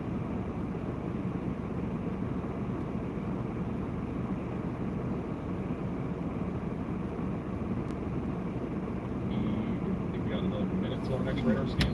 We got a couplet again. Hi. Tornado south of IMO coming along with Loomis. This is actually heading towards Enid, so if you're in Enid, you want to be ready for this. Yes. Badass. We were just talking about that. The trucks over there were flipped over on the other side of the rocks. Just rocky. And I keep telling everybody, I said, if I wasn't a truck driver, I'd be stick chasing storms. Oh wow, here's one of our cards. We actually have a YouTube channel that we post a lot of videos on. Oh, nice. And Jack also does some educational videos on there as well. Nice. Yeah, we'll take a look. Okay. That's awesome. All right. Thanks. Thanks. Safe. We will. Yeah, we had it visible. If we were able to see all 3 tornadoes, that would be probably the tornadic supercell of the year. Probably even crazier than yesterday.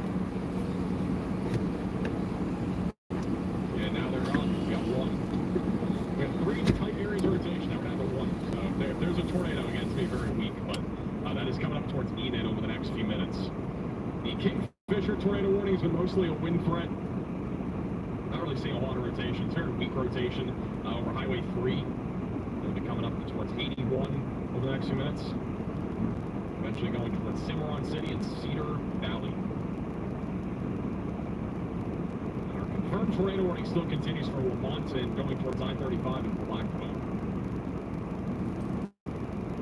Riley has an update. Go ahead, Riley. You need to get caught up on chats. You need to get caught up on chats. Velocities on radar are like widespread. Let me Up to 90 miles per get hour. settled down. They were a little slow. Okay. Thunderstorm warning is 30 miles per hour away. What's going on? Okay, Carl says that he has predictions of a tornado might become an EF4, which Tonight? I have not heard. Probably not tonight. Anyway, that's not what they're predicting. They said maybe up to an EF3.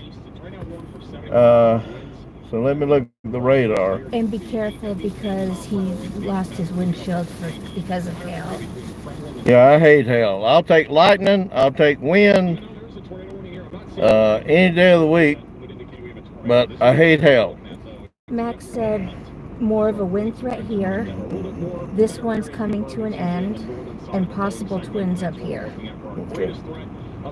So you got me in Tulsa up there? Yes. Okay.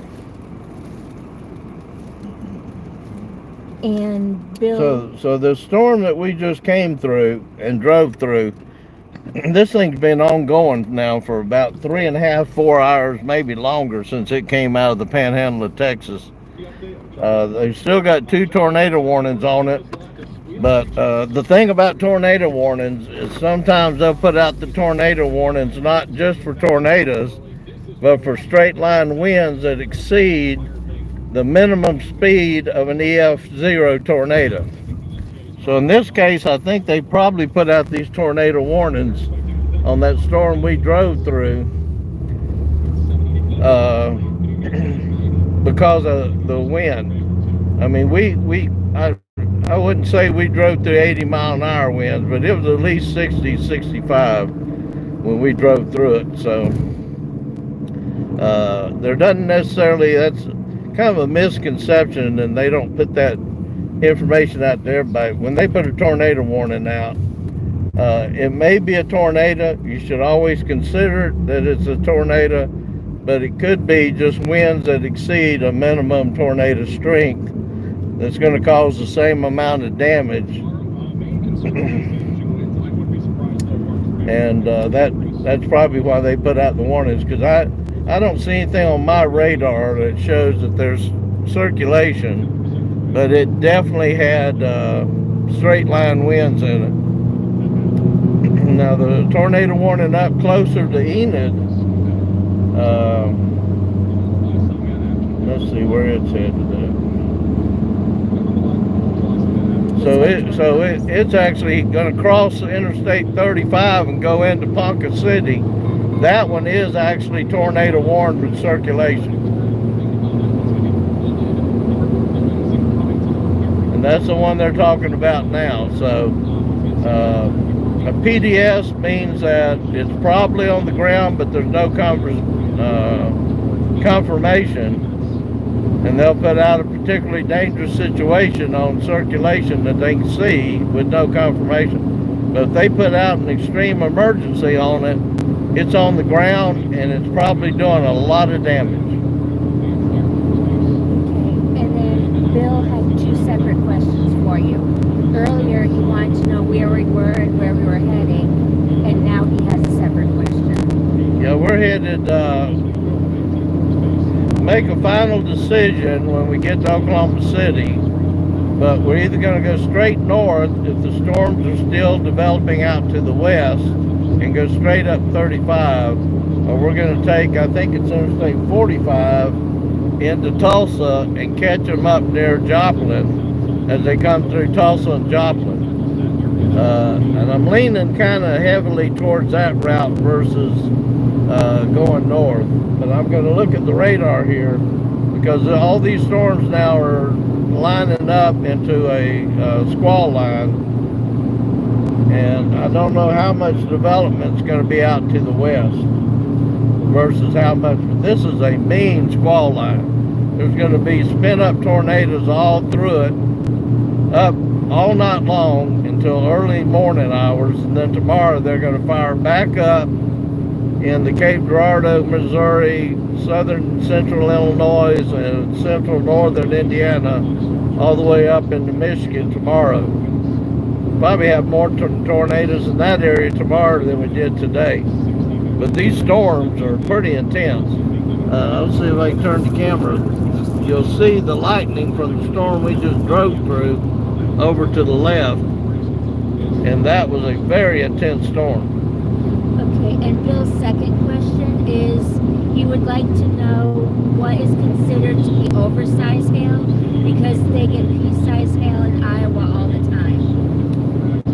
You know, gorilla hail, as they say, which was coined by, I think, that movie Supercell, is considered baseball size or bigger. 3.5-inch hail is considered baseball size. Anything 4.5 inches is softball. We had some in Texas, over in Seymour area, back early in May, that was measured at 5.3 inches wide, and it covered an entire DVD disc that the guy had in his car. So I would say anything over golf ball size. Sometimes golf ball size won't break your windshield, but if you're driving through it, it will. But if you sit still, sometimes golf ball size, which is silver dollar size hail, it'd be the size of a silver dollar,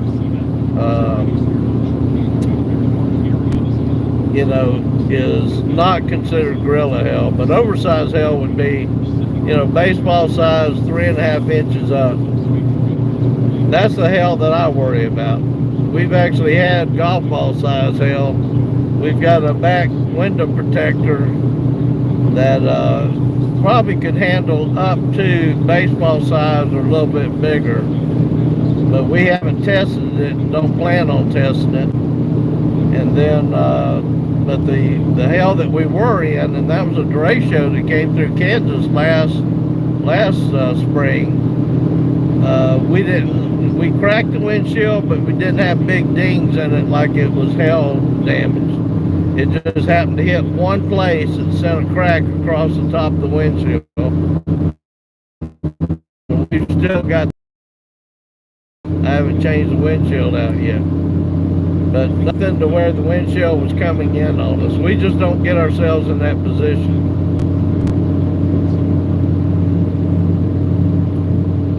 That would be oversized hail. That'd be gorilla hail.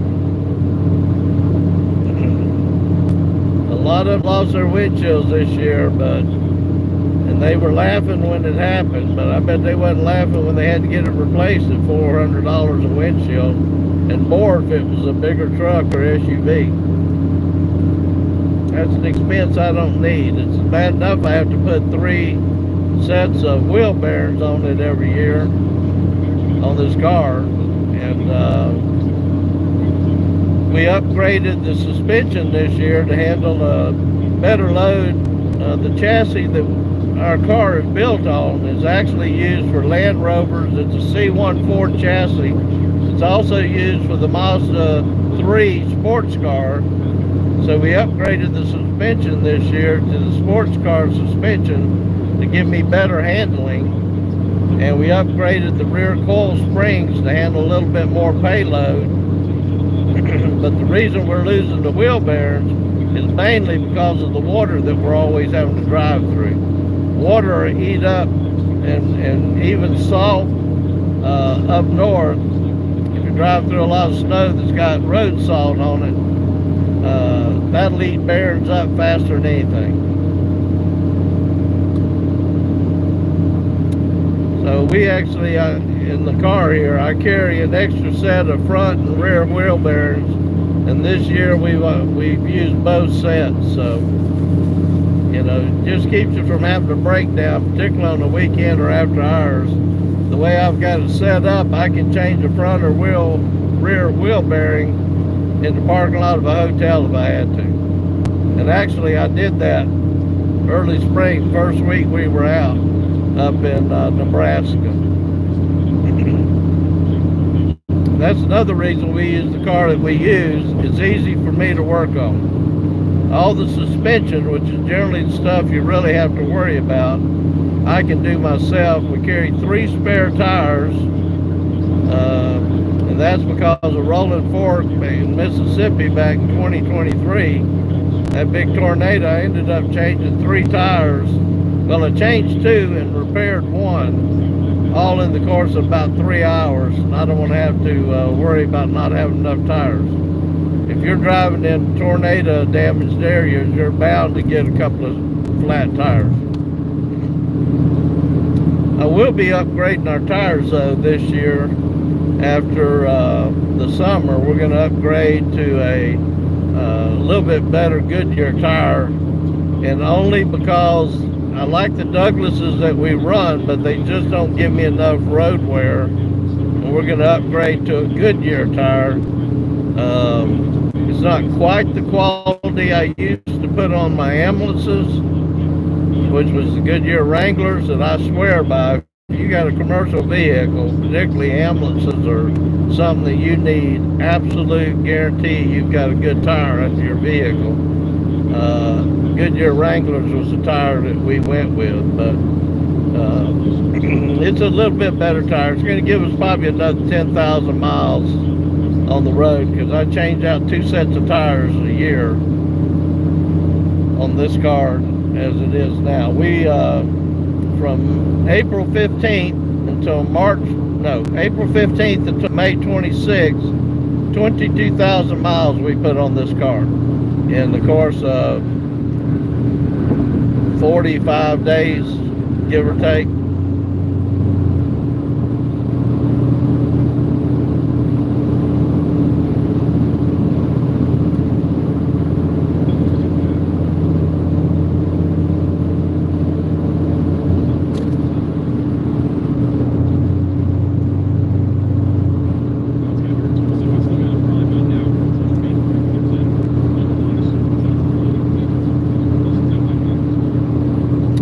Well, we put a caption on there. We were going to storm chase Kansas today. Somehow we ended up down here in Oklahoma, because the storms that we were in western Kansas trying to get on top of ended up moving to the southeast.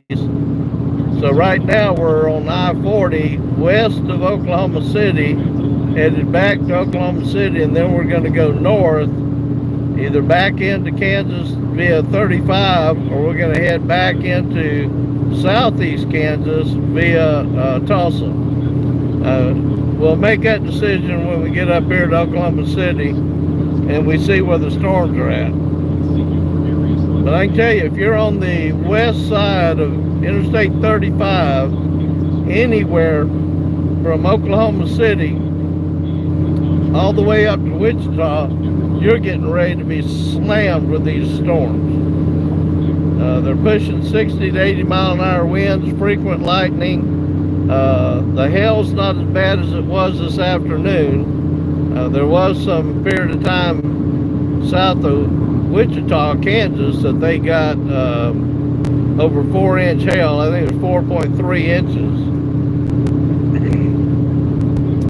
So the hail we drove through never got bigger than probably the size of marbles. They call that quarter size hail.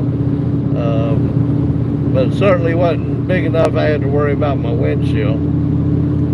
The storm you see the lightning in out to the left is the storm we drove through. It's been ongoing now for almost 5 hours since it first flared up in Texas Panhandle. And it's getting ready to cross 35 just north of Oklahoma City, and it'll be going up towards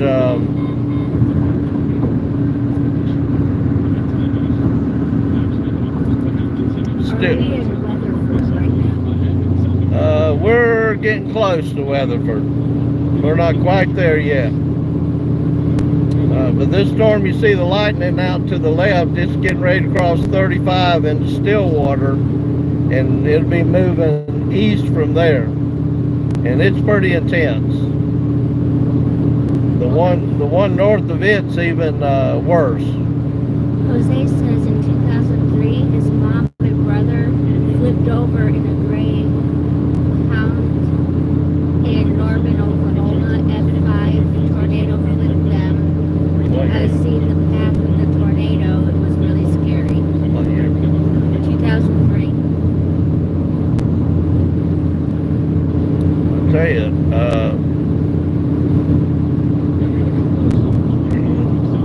more Oklahomans and that whole area down that way has had some of the worst tornadoes I've ever seen. I've watched some of those documentaries and film of the Bridge Creek, Moore, Oklahoma tornado in 1999, and then the second one that went through, I think it was 2011 or 2013.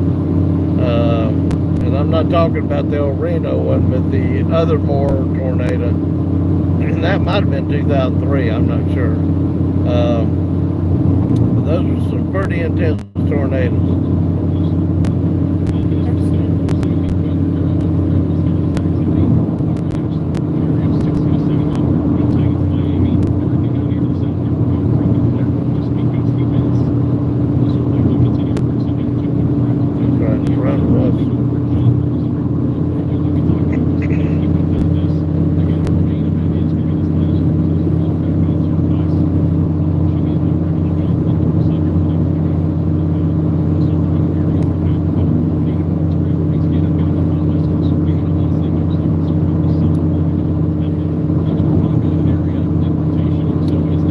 Glad to have you on board.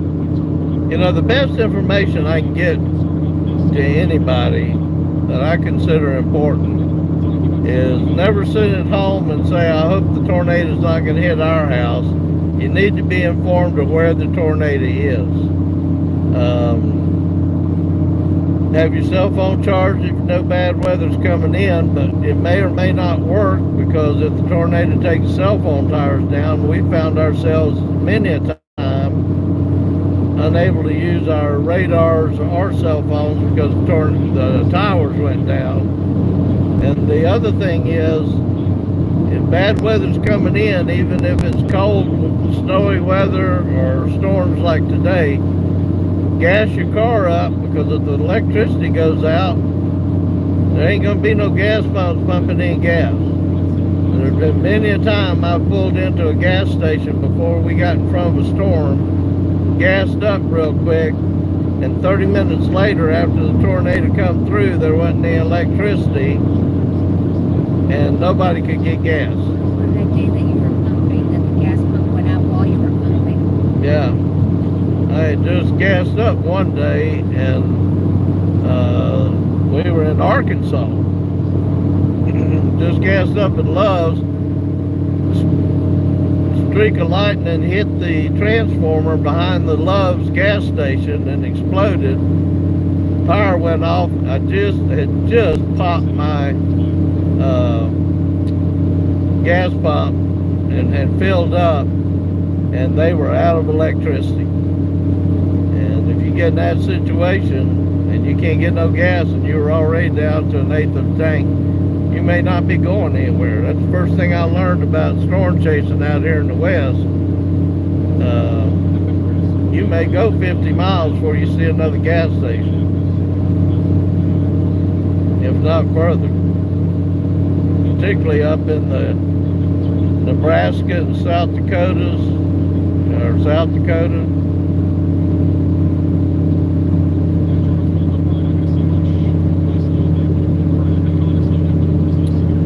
Sure, you got a flashlight. Nothing worse than losing power and you can't see where you're going.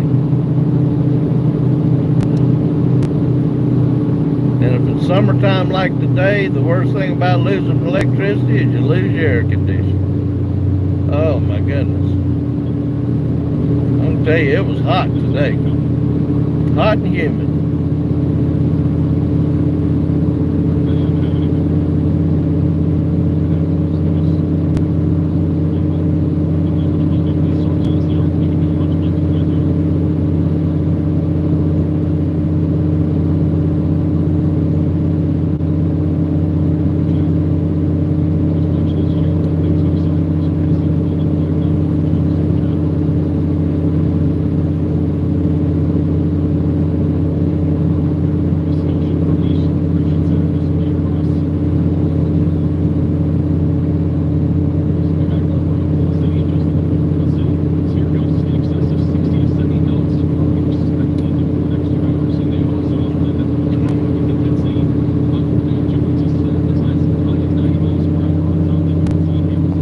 like we may end up driving back through this storm a little bit. It's got a tornado warning on it again, but I'm pretty sure it's probably going to be for the straight line winds. We're getting ready. We'll be chasing all night. We're going to be easing back towards Nashville, which is our home base, all night long, because I've got to be in the ICU to work tomorrow, but tomorrow night. But this is going to be a long night, because we're going to be driving back into what you're seeing out to the left here in about 30 minutes to 45 minutes, and catching back up with this. They actually said the tornado potential could go up higher all the way up to midnight, and even after midnight as it moves to the east.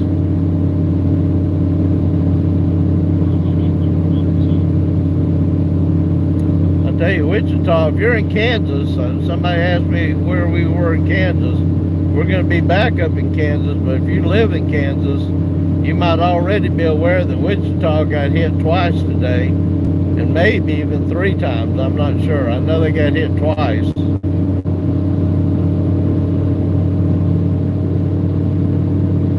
I know we drove through some smaller towns out to the west of Wichita, and they had a lot of damage. It looked mostly wind damage, but a lot of limbs down, a lot of trees down.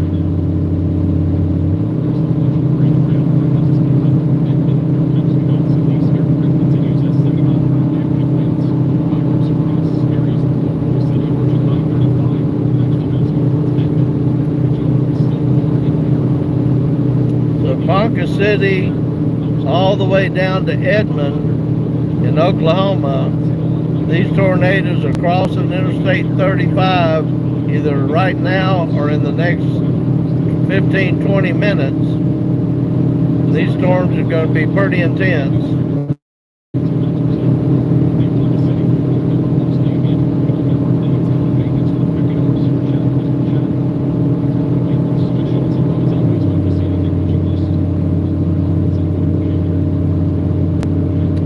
We're going to have to drive back through this one we just drove through, at least partially, right up here before we get to Oklahoma City.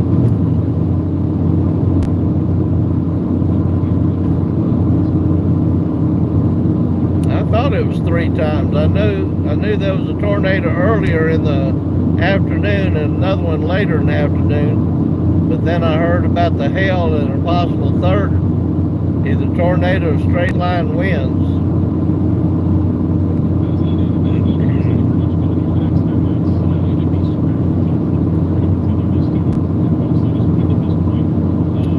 I heard there's still a lot of power outages up there. But this storm you see out the window with all the lightning in it, that's the one headed directly for Edmond and South Oklahoma City.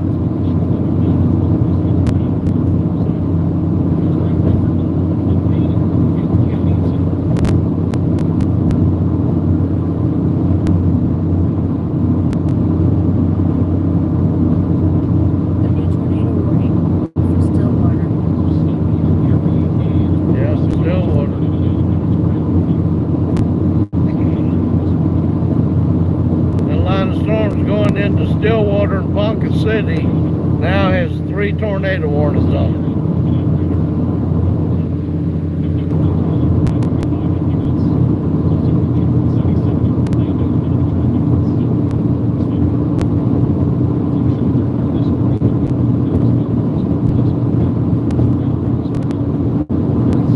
Yeah, they were predicting wind over 100 miles an hour.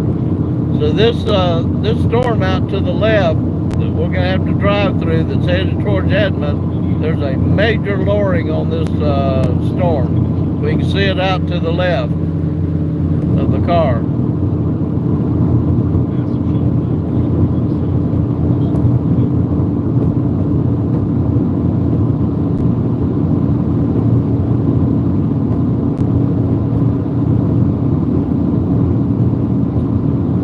I don't know if I want to got a major lowering on this storm headed to Edmond. See if I can get a time frame on it here.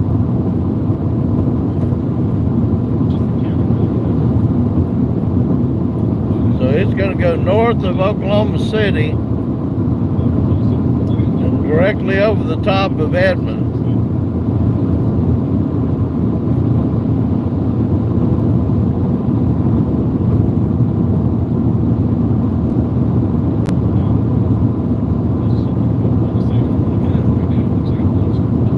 This storm actually looks like it's re-intensifying some.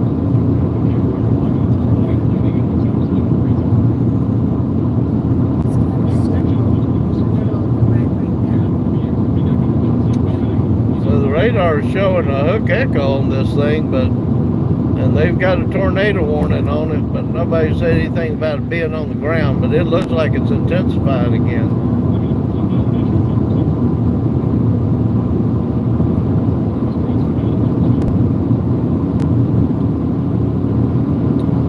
So the Edmondson tornado is right here on the left of the car.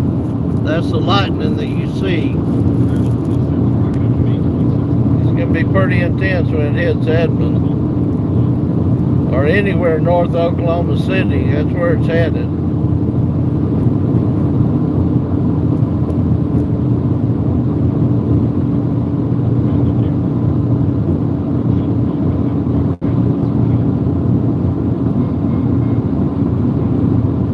Another one? Now there's one in Perry. There's 4 in a row there now.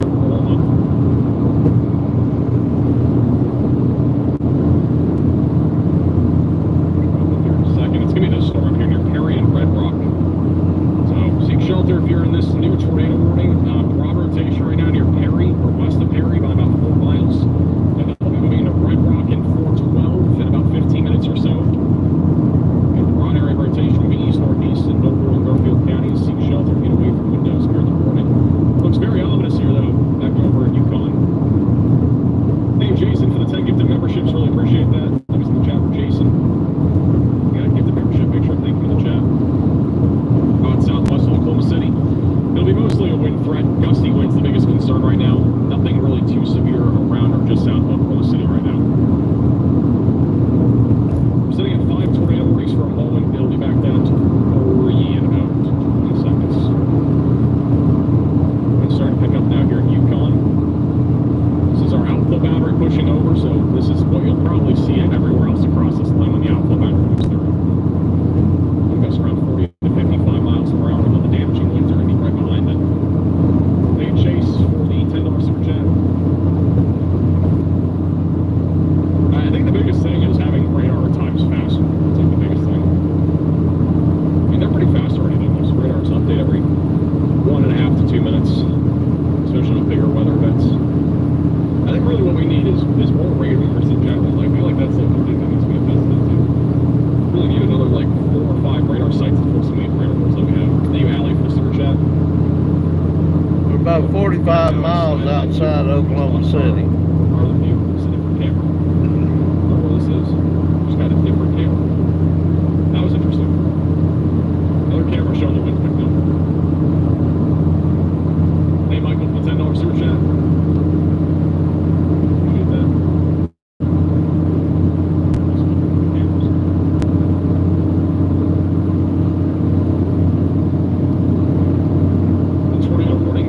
Right now has gotten a little bit broader.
sure to subscribe. We got a lot of video we got to post from this spring and even tonight. And we got some excellent video of this supercell while it was feeding itself from the front. It's hard to explain what I'm talking about, but you'll see it in the video. County, Kansas last month. Safe that night. There's a bunch of wedges that night. Chasing it in.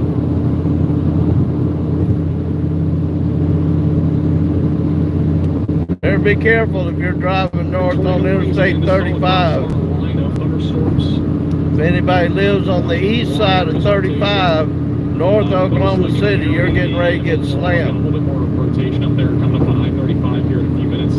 They'll be approaching Red Rock and 412, and then back over to the southwest of Perry. I'm really not seeing any rotation on this storm. I think it's mostly just winds. It's very, very weak rotation, just southwest of Perry. And then our Edmond Hotshot says, sure you sure will. I'm hauling 3 cars and they pass me. The boundary has not done so yet. But seek shelter. The wind gets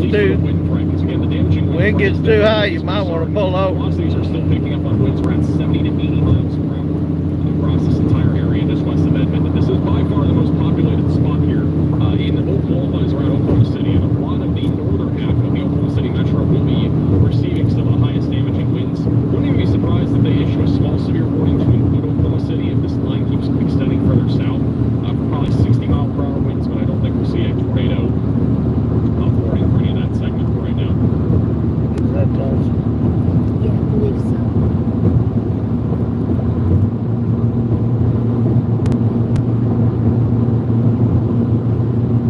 Super chat, thanks for being up for this. How worried should Tulsa be tonight? I would be worried. I'd just be staying weather aware back over in Tulsa. I mean, again, this is what you're going to be seeing this entire line. Yeah, I'd wait until this line gets to Oklahoma City, because even though most of it looks like it's going north of the city, there's going to still be a lot of wind inside these things. The outflow is pretty intense.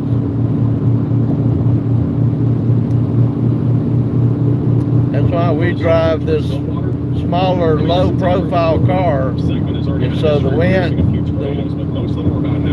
wind can't get underneath the car and flip it as easy.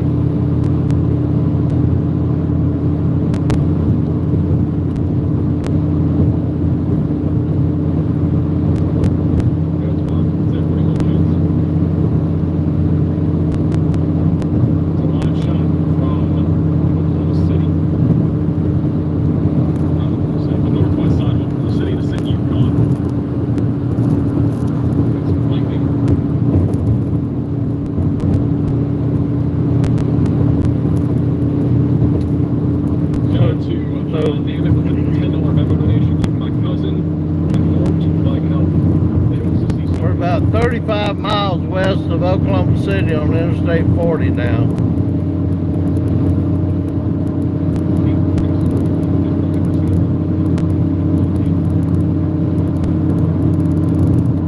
Just looking at the way these storms are lining up, I don't know if I'm going to even attempt Interstate 35. We're probably going to jump on Interstate 44 and go up through Tulsa and into Joplin and Springfield.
starting to lose signal?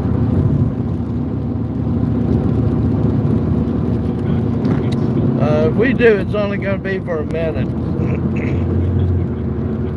And it's probably because we're jumping between towers. We've actually been doing pretty good this year. I put a booster, a really good booster on our camera that we use for the live stream, and it's hooked directly to it. So we've actually haven't lost the feed as much this year as we did in years past. So, but if we do go offline for a minute, it shouldn't be more than a minute, and we'll be right back.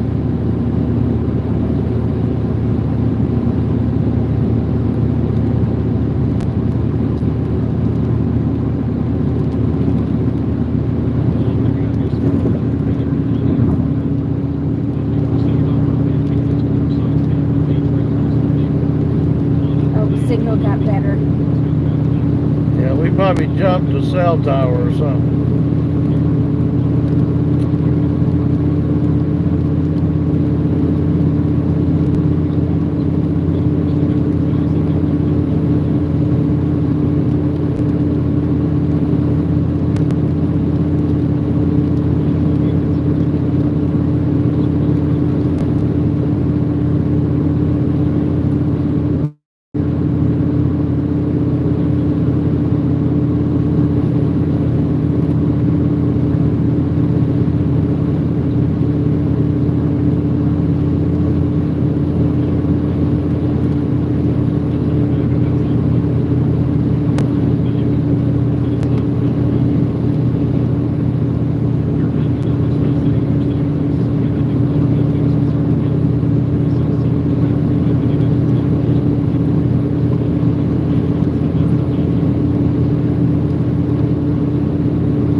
Starting to see the wall cloud in front of the storm.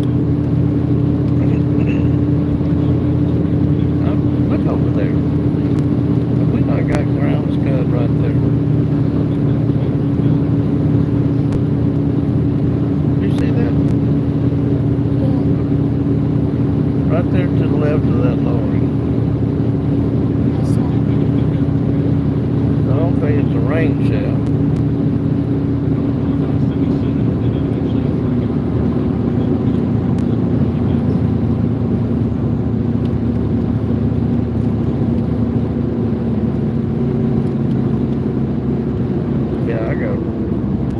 We gotta look at something for just a second. I need to go. It's not recording anymore. I need to change out the. We gotta. Don't worry about it. Huh? Don't worry about it. Oh. I'm gonna let y'all look at this. We got something. Could just be ground scud.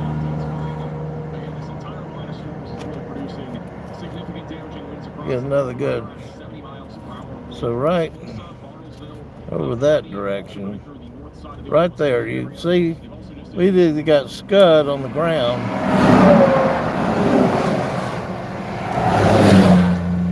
or we've got dust coming up right there.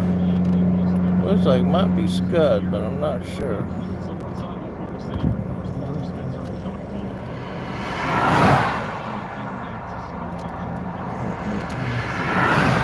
So, this is the storm that's headed to Edmond right here.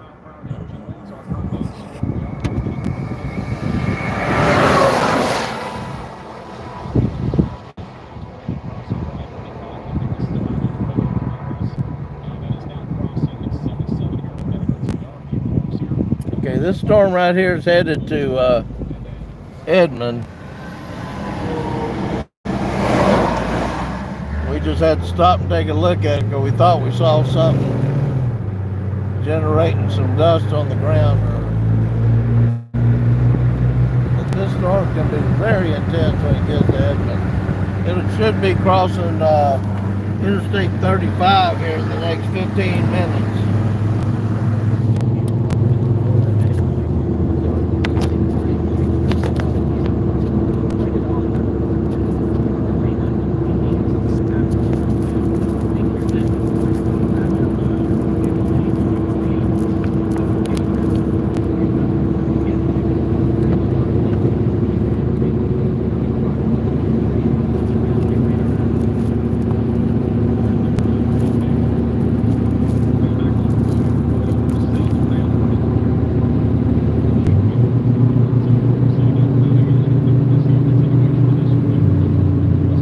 Excuse me.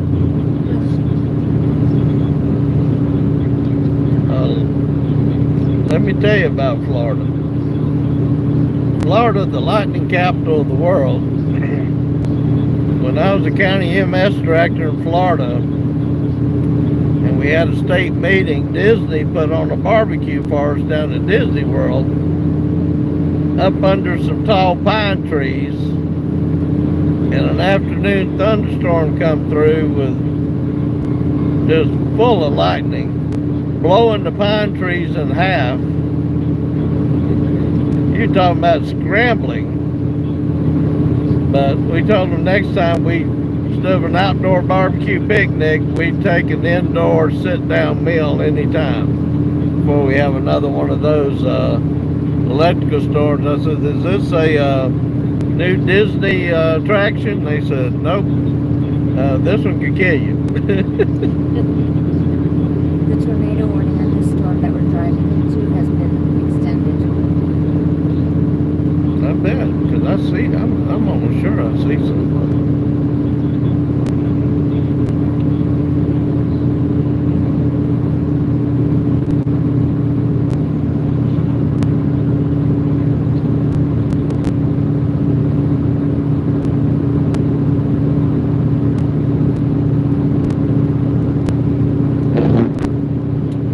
Storm with all this lightning is the one that's headed into Edmond, Oklahoma right now, just north of Oklahoma City. We need to get ready to batten down the hatches for it.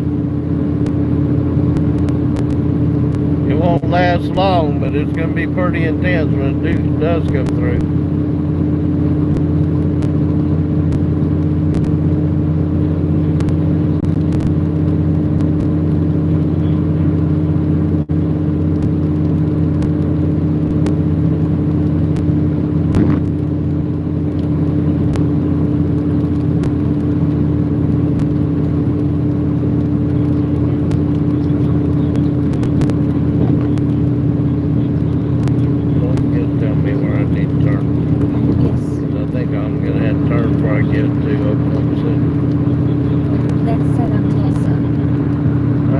Take a minute and look at this radar and see if there's any rotation in that storm.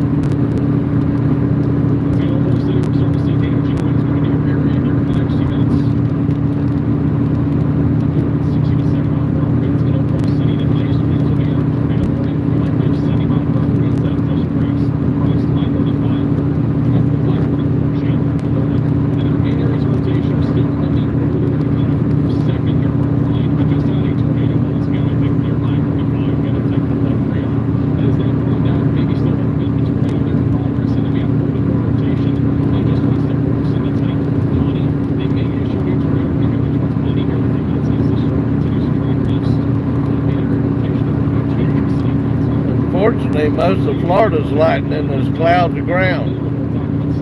I tell you, South Florida's got some of the worst lightning I've ever seen. Nice to look at, but you don't want to be outside of a vehicle or a house when it's happening.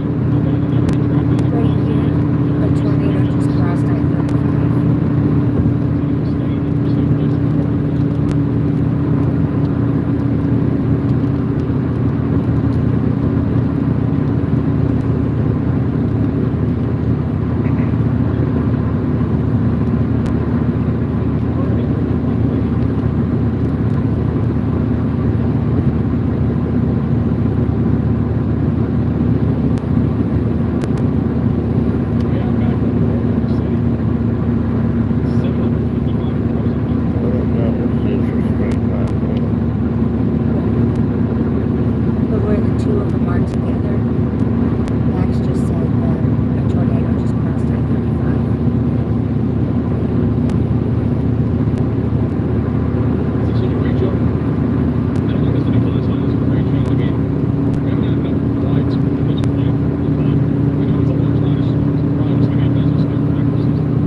close enough now you can see the lights of Oklahoma City up in the clouds.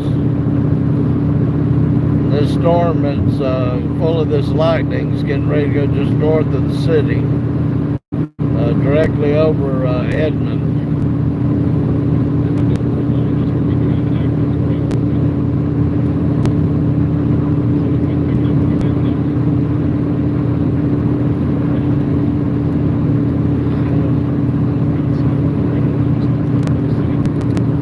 Hey, Robert.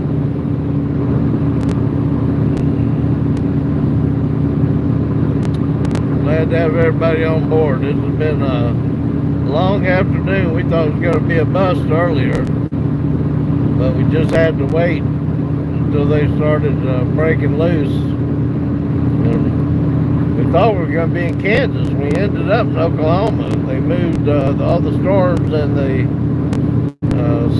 supercells that were developing started developing on the Oklahoma side, coming out of the Texas Panhandle. And that's where we ended up. But we started in Kansas. He's asking if there's any F5 tornadoes. No, the National Weather Service said the maximum we'd probably get today, if we had any, would be an EF3 up to 122 mile an hour winds. This late into the season, you just don't see a lot of EF5s.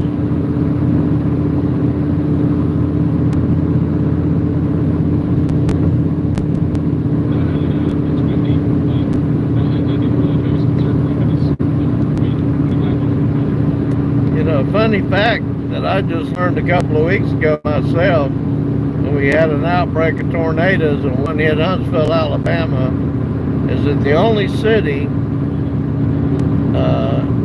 in the country that's been hit twice, had a direct hit twice from an EF5, was Tanner, Alabama, north of Huntsville. And it's been hit twice with an EF5 tornado directly through the city. And that's Limestone County. And Limestone County has more tornadoes in Alabama than any other one. That's hot shot. You're about to pass it. He just said that's me on the chat.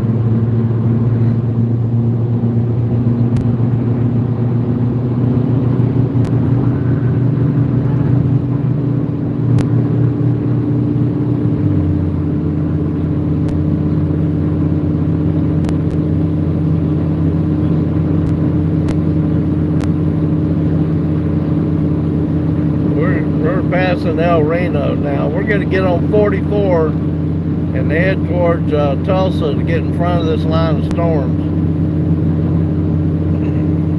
And Diaz says that's my husband. He's driving safe.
You'll hear every storm chaser tell you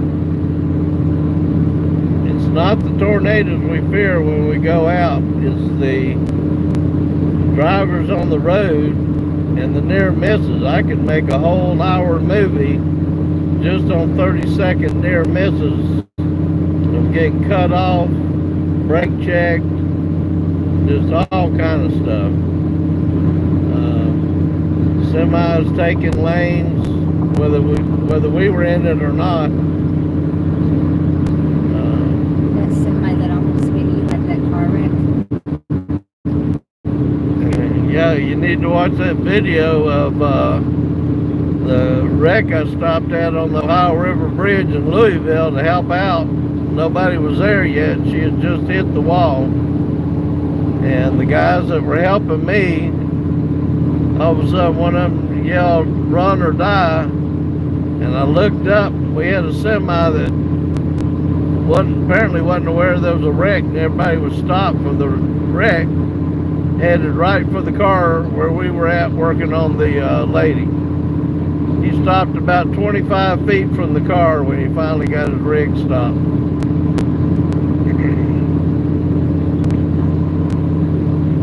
I think he was more scared than we were because he was afraid he was going to kill us all. We had him keep his semi-tractor there to block so nobody else would hit us. So the fire department got there to take over. Robert says, Jack, you don't use widescreen live. Widescreen live. YouTube won't let us. They make us shoot vertical, and I kind of know why. TV stations will tell you, don't let your friends take videos horizontally and try to submit them to the station, because if you turn your camera sideways and do a horizontal shot, it can't be manipulated, edited, cut to fit a different, environment. Like if I did it horizontally, I couldn't post on Twitter or X, some short videos for YouTube. It just won't let you edit them. But if you do them vertically,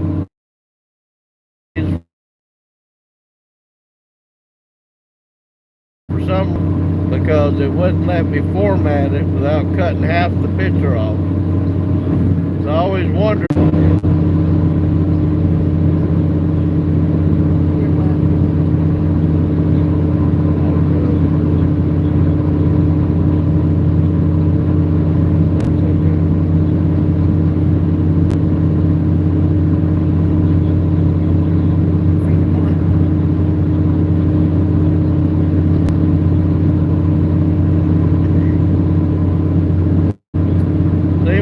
YouTube is going to start allowing us to film horizontally, but before they wouldn't let me go live until I had the camera in the vertical position. So I don't know. All I know is if it's not vertical, I can't edit it down to put it on any other social media platform. And that's frustrating, especially if you want to get something out there immediately after you film it, and you've got 2 minutes of good video to show a huge tornado or something. You just can't edit horizontal video.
Glad to have you on board.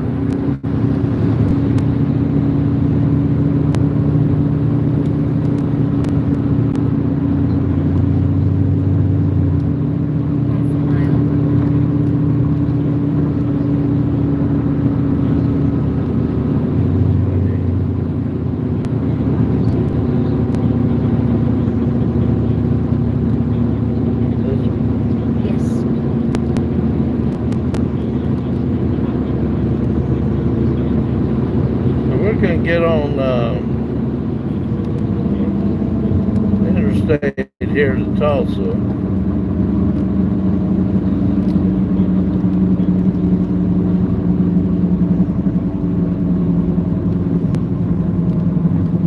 Which one do I get on? 344 St. Patrick.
back side of this storm now. You'll be able to see the rear shelf cloud on it, and the lightning mostly in the center of it.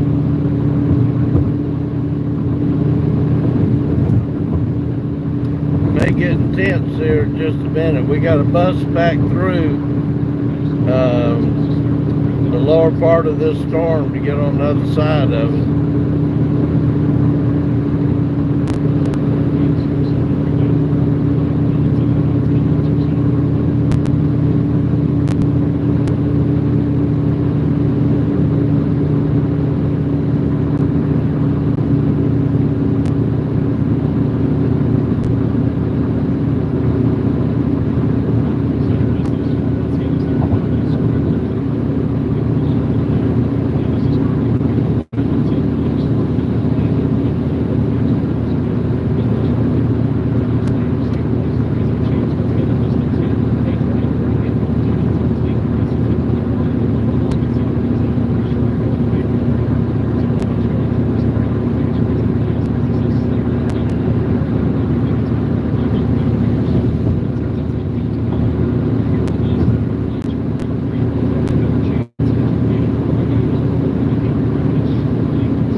On the backside of this storm, we should see some pretty impressive lightning.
safer now than we were earlier when we had to drive through it the first time. Not quite as intense as it was then. But yes, I do love lightning too.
Oh, yeah.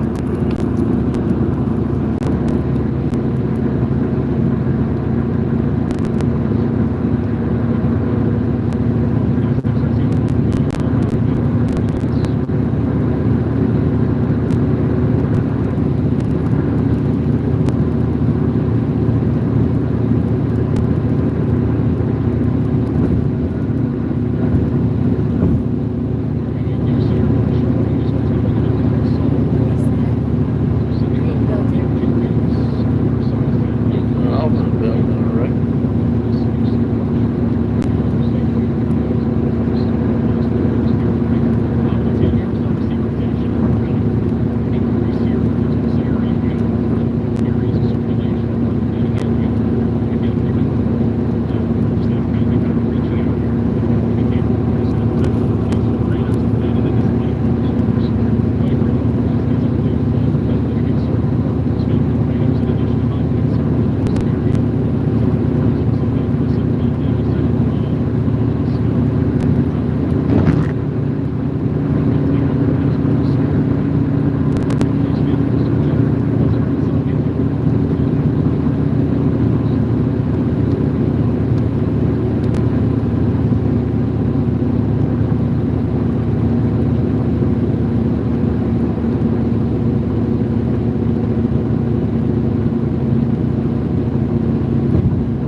Where is this in Casey? We're actually just northeast of Oklahoma City. We started in Kansas, but the storm started developing south of the Kansas state line into Oklahoma, and we ended up more in Oklahoma than Kansas today. So right now we're on, I think it's Interstate 44. We're headed to Tulsa, trying to get back in front of this line of storms we had to drive through earlier tonight. And you can tell we're on the back side of this one because of the lightning show it's given us. generally you can see the lightning better, and there's a lot more of it on the back side than on the front side.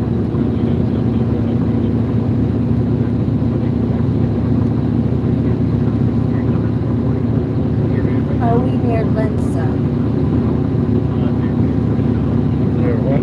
Are we near Lensa? I'm not sure. Never mind, she retracted her question.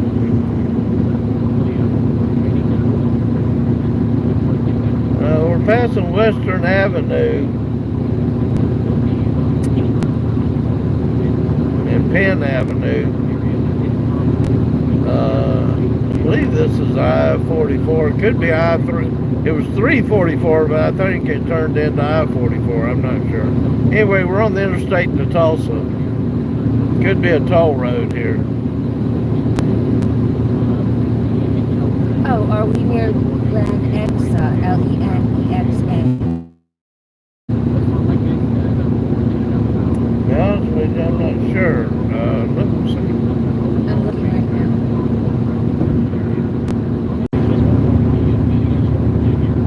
Now we're in Oklahoma right now. We started in Kansas and ended up down here in Oklahoma because of where the storm started firing up. And now we're headed back towards Tulsa and Joplin, Missouri.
says hi. And Vicky is asking if they've confirmed any touchdowns today. Yeah, Wichita had several tornadoes today. I think 3. 2 for sure and 1 windstorm, but I think it was actually a total of 3 tornadoes. You went the wrong way. 3.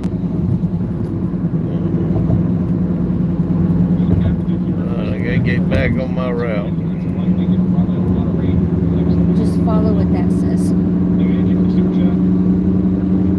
shows you doing a loop-de-loop.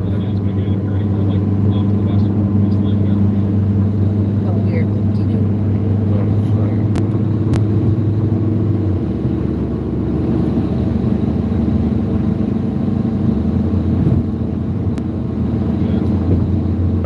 And I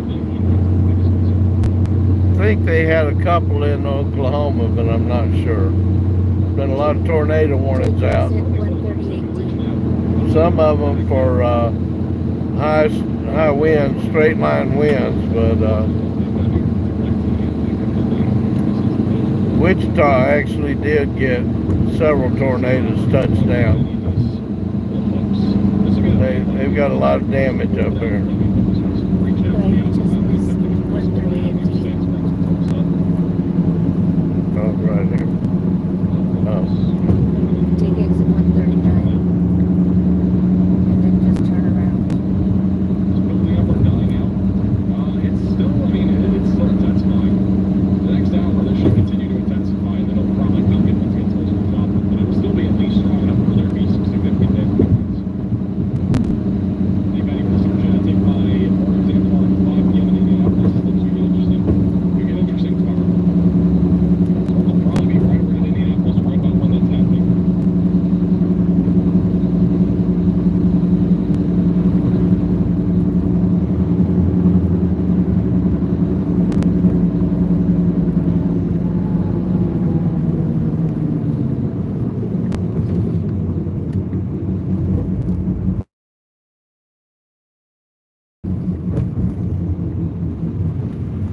Search out south of Wichita, Kansas. Sounds like I'm good to go to bed. You are good to go to bed. Yeah. And Here, anywhere really go around now. Wichita. The biggest concern has been flash flooding, but at this point they do not have any flash flooding yet. There are still some roads that are flooded. Flooding should hopefully subside by tomorrow for most of the area. Here? It's really Yes. like Well, that's a heck of a turn. Yeah. look at all the storm reports in South Carolina. We had a big line of storms go through. I've never seen so many storm reports for a 60 mile per hour patch. Yeah, Wichita A lot of power. supposed to have a lot of damage up there and power outages. Then you're going to take exit That's 138A. actually where the bulk of our damage Hey. has been today, Yes. South Carolina. There are a lot of trees that are affected more prone to having big 60 mile per hour.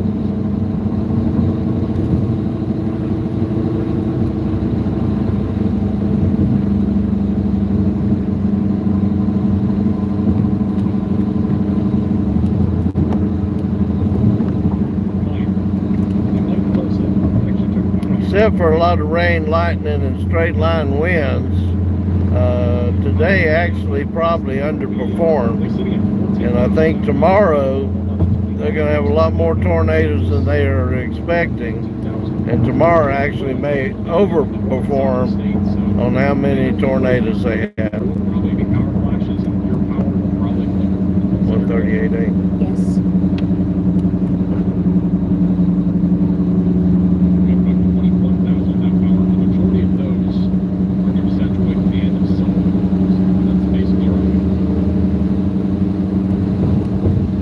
And then follow what that says.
back on the route. I knew I took the wrong turn somewhere.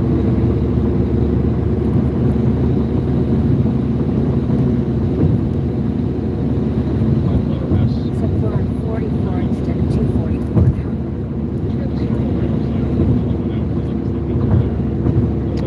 now. Now we're out of the lights of that interstate back here. We should have some pretty good lightning flashes here, since we're on the back side of this storm.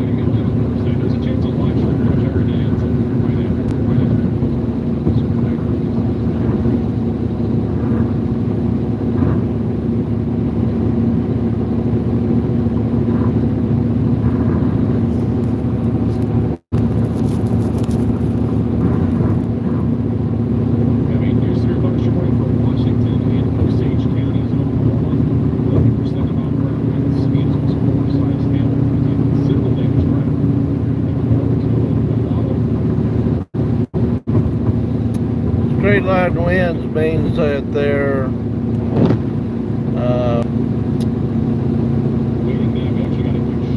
straight line winds that are over 55 miles an hour, and they're moving in a straight. They're not like a circulation like in a tornado. For straight line winds, it's moving only in one direction that meet or exceed a minimum EF0 tornado, because they can do as much damage as a tornado can. Sometimes they can actually do worse. I mean, we've been in some straight line winds and seen damage that you'd swear a tornado had come through.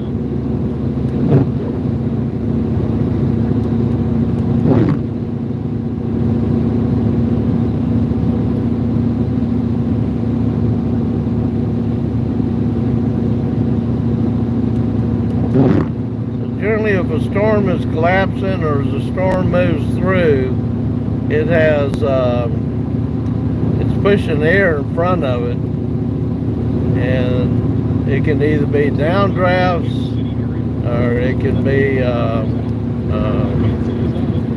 forget the name of it, when a storm actually collapses upon itself.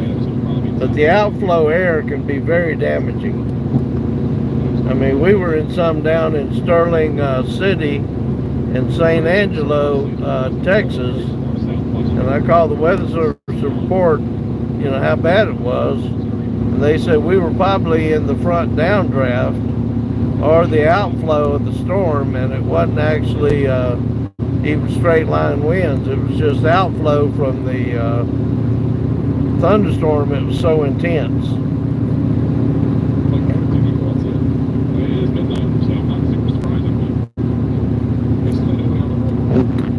But they don't put out a warning on wind unless it's going to be destructive. You know, tree limbs down on your house, on your car, busted out windows, blown over street signs.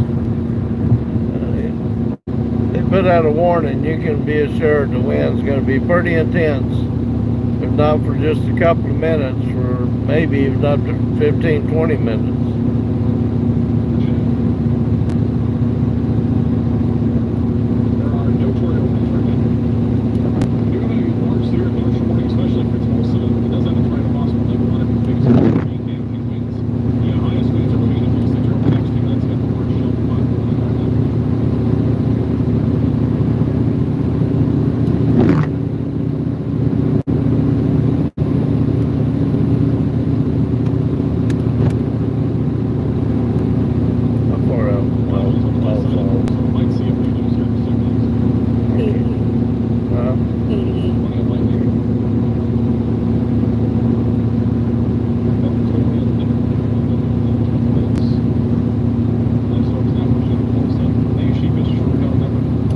think once these storms get past Tulsa, all this is gonna, it may still have some lightning and some little bit of wind in it, but I think these things are gonna start dying down to some degree. But tomorrow is gonna be a full day of storms and tornadoes out in Illinois, Indiana, Michigan, northern Ohio.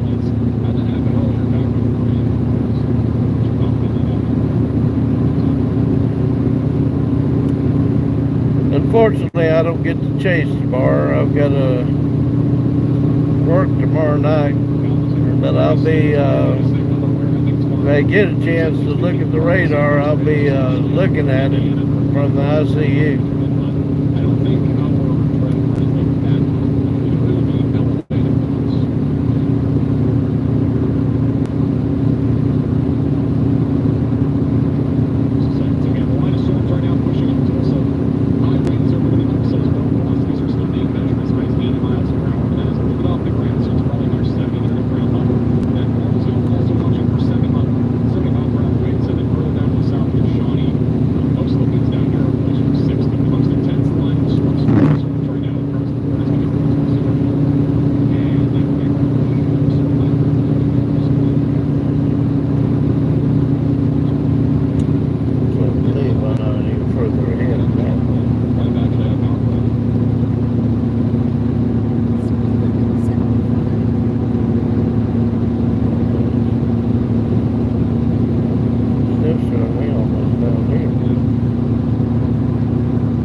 intense enough this afternoon we had to put our helmets on. We wasn't sure about that wind that was hitting the side of the car. They said it had 80-mile-an-hour winds in it. I don't think it was that high, but we definitely was getting hit with 60 and 65-mile-an-hour winds. Enough that if something happened, we want to be sure we had our helmets on.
Both sides of that shaft over all the way to the ground.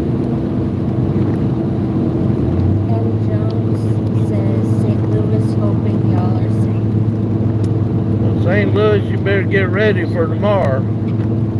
Hopefully it stays south of you until it gets into Illinois, but I'm pretty sure you're going to get part of this probably before lunchtime tomorrow, if not sooner. This is going to be an overnight event for a lot of people in Missouri.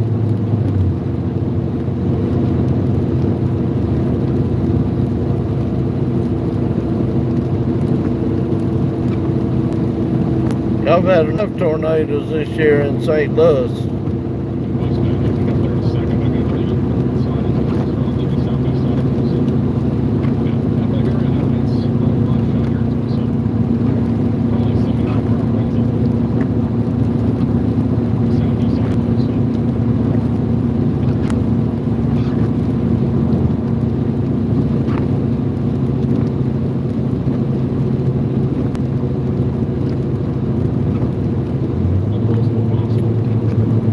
Be sure to subscribe to our channel and go back and look at some of the video that we've posted so far from this chase season in the spring. we've still got a lot of video we want to post, particularly of that Greenberg Plevna tornado back on the 18th of May. That midnight tornado that was over a mile wide. We barely got out of its way. We think it crossed the road behind us about 3 minutes or less after we went down that road, because we've got a video of a house, actually 2 houses set side by side, and less than 5 minutes later both houses got hit. So we've got to look through the chance. I've got a picture of the tornado out in the field before it reached those 2 houses, and luckily the couple that was in one of the houses was not hurt at all, but I'm sure it was a harrowing experience to sit through that EF3. I'll tell you, we could swear, all of us that was out there, chasers, that thing was over a mile and a half wide at one point. That was probably the largest tornado I've ever seen. And it just kept getting bigger and bigger and bigger, until at one point I almost couldn't get the entire tornado in the viewfinder to get a picture of it. But we were lucky, nobody got seriously hurt, nobody got killed. And the same thing with go look at the Marion, Illinois tornado. We've got more video of that that we want to post, particularly once it touched down, how we chased it through town to the other side where it hit Rio Springs, Illinois. And when we got there right behind some storm chasers from Europe, believe it or not. Now, I forgot to ask them what country they were from, but they spoke enough English we could communicate. But both of us got there, I mean, literally just less than a minute after it had touched down, and people were still, you know, brushing their clothes and all off from the debris that was on them. But again, no serious injuries, no fatalities. I was shocked. Pleasantly surprised, but shocked because of how big that tornado, and that was an EF4, and it was almost 3/4 of a mile wide. So we've got a lot of video out there that we've posted from this year, and that we're going to post from this year. We just need to get it out and edit it. And but if you subscribe and hit the bell, you'll get notified when we post any new video or we go live. We still will be out this year chasing storms, and our second season in Dixie Alley will start in November and run through about the middle of December. Vicky's asking if we're going to be live tomorrow. We won't be live tomorrow, unfortunately. As much as I want to chase tomorrow, I'm scheduled back in the critical care unit to work tomorrow night, so I'll be back in there working tomorrow night. And there'll be another day though. I've got several weeks coming up that I've got 4 days in a row off, so I'm sure we'll be out here chasing. Most of the storms of this time of year start moving up to the north. And as much as I like chasing Iowa, we've only been in Iowa one time this year. And so hopefully we'll get to do Iowa, Illinois, some more, Indiana, until it moves back into the Dixie Alley area about mid-November. But tomorrow's going to be, I think tomorrow it's going to overperform. And they're going to have a lot of tornadoes tomorrow in Illinois and Indiana. Particular, maybe even Cape Girardeau, Missouri. Sunday, Monday, Tuesday. He was talking about storms Sunday, Monday. That's good, because that's when I'm off. I took 7 weeks off back in the spring. Took all my leave time back in the spring to actually it was 6 weeks, 6.5 weeks. Next year we're probably going to take at least that much, maybe a little bit more. Started maybe a week or two. We started on the 15th of April this year. I think we're going to start maybe even the 1st of April next year. We're seeing more of the storms. I mean, this year wasn't as busy as last year. Last year was just a very unusual. I think they listed over 1,700 tornadoes that actually did damage to where they could rate them. We always know there's a lot more, maybe even double that amount that we see out and about, but if they don't hit a structure and they can't rate them, even if we got video of them, they don't count. So, but this year hasn't been quite as active. We were ahead of last year up to about March, and then things kind of quieted down about end of April for about 2 weeks. There was just almost nothing, and then 1st of May it started getting busy again.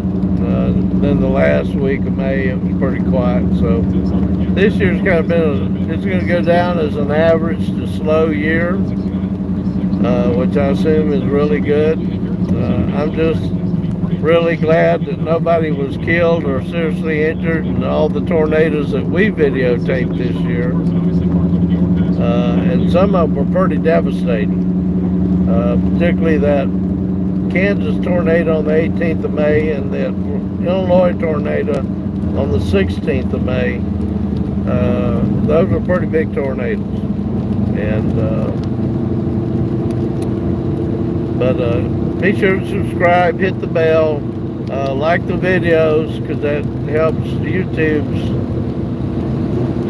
how they've got their system set up to where they'll make it available to more people to see. And but when we post this other video from these other chases, we're going to edit them down. They're going to be real good. And we're particularly proud of that supercell that we taped and got on Livestream back in the last week of May in the Oklahoma Panhandle. We were able to actually be able to get a full-scale, just textbook supercell on video, and part of it is posted already. Certainly go out and take a look at it. It's hard to believe that we were sitting there filming that. You just see something that big in nature, and it's hard to get your arms around the fact that things like that occurred, and you're not watching a TV movie and special effects. So be sure to catch that one. That's a really good. It's almost worth putting in print. And I probably will actually on that one get somebody to print that up for me, and so we can hang it in our little storm room where we do all of our pre-chase planning. And you'd be surprised how much time goes into, this year alone, to prepare for that 7 weeks of chasing. I probably had 15 days, 20 days in just getting the vehicle prepared, ready, put some new parts and equipment on it, wheel bearings, tires. Most of the work I do myself, not just because it saves money, but I like working on cars.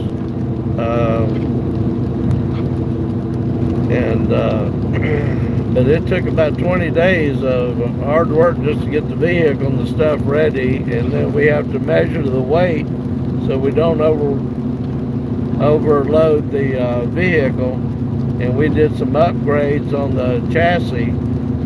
The chassis of the car that we drive was actually also the chassis used for the Mazda 3 sport car. So I upgraded the chassis to give us a better handling ride. particularly in bad weather like we had tonight. You don't want the front end, the rear end, to want to switch lanes on you. So upgraded the chassis parts, put some better coil springs in, upgraded the wheel bearings, and I can tell the difference when we're driving through bad weather. But water and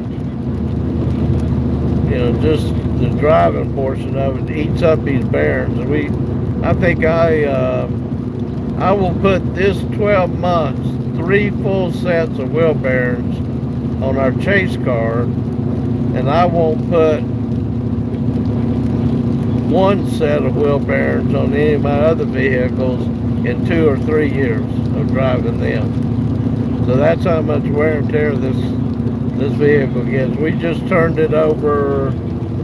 We're at almost 210,000. So far this year we have put almost 28 to 30,000 miles on this car. We're not even halfway through the year. So, you generally average about 300 to 500 miles a day. And you'll hear other chasers say, I only got 2 hours of sleep last night, 3 hours of sleep. Sometimes you have to drive 500 miles to get to the next target area. We don't get a hotel room every night. It's not we don't want to, it's just we don't have time.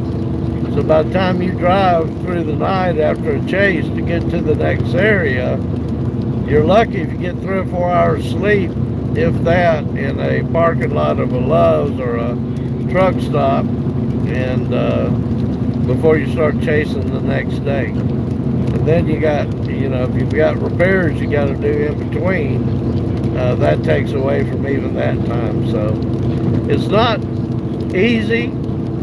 I wouldn't trade it for the world.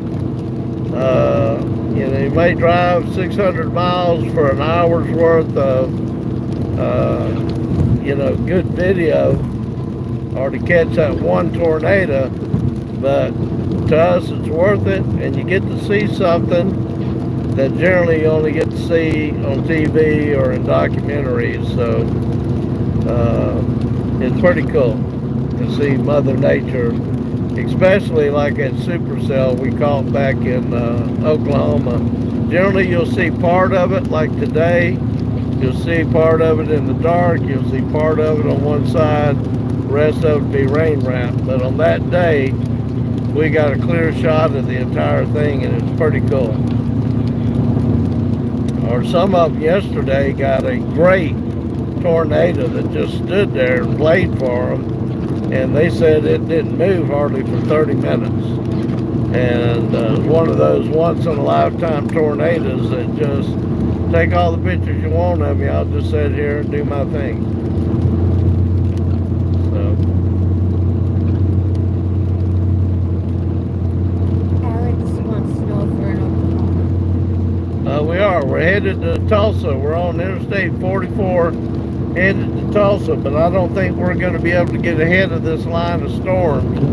We've tried. I'm, driving the speed limit, but somehow they've got away from us, and they're just moving ahead of us pretty fast. Right now they're hitting Tulsa.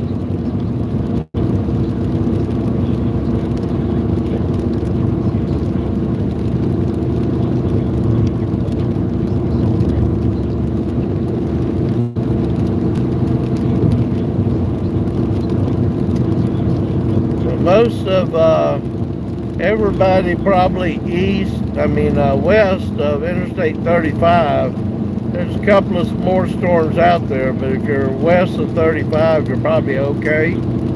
This stuff, most of it's east of you now. Probably by 2 a.m., Kansas and Oklahoma, these storms have pushed through. With that said, there's going to be another outbreak of storms this coming weekend, and you need to keep your ears and If you don't have a radar app, you certainly need to download a free radar app and have it on your telephone. And make sure it gives you alerts. We've actually got, well, I'll show you what we got here set up. So,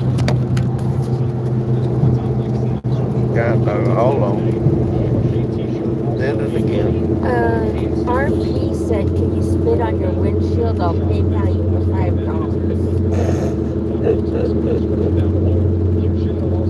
Then Beneficial Learning said that lightning is beautiful, you blessed. Hang on, I'll fix this feed. There we go. So, our setup in the car, let me make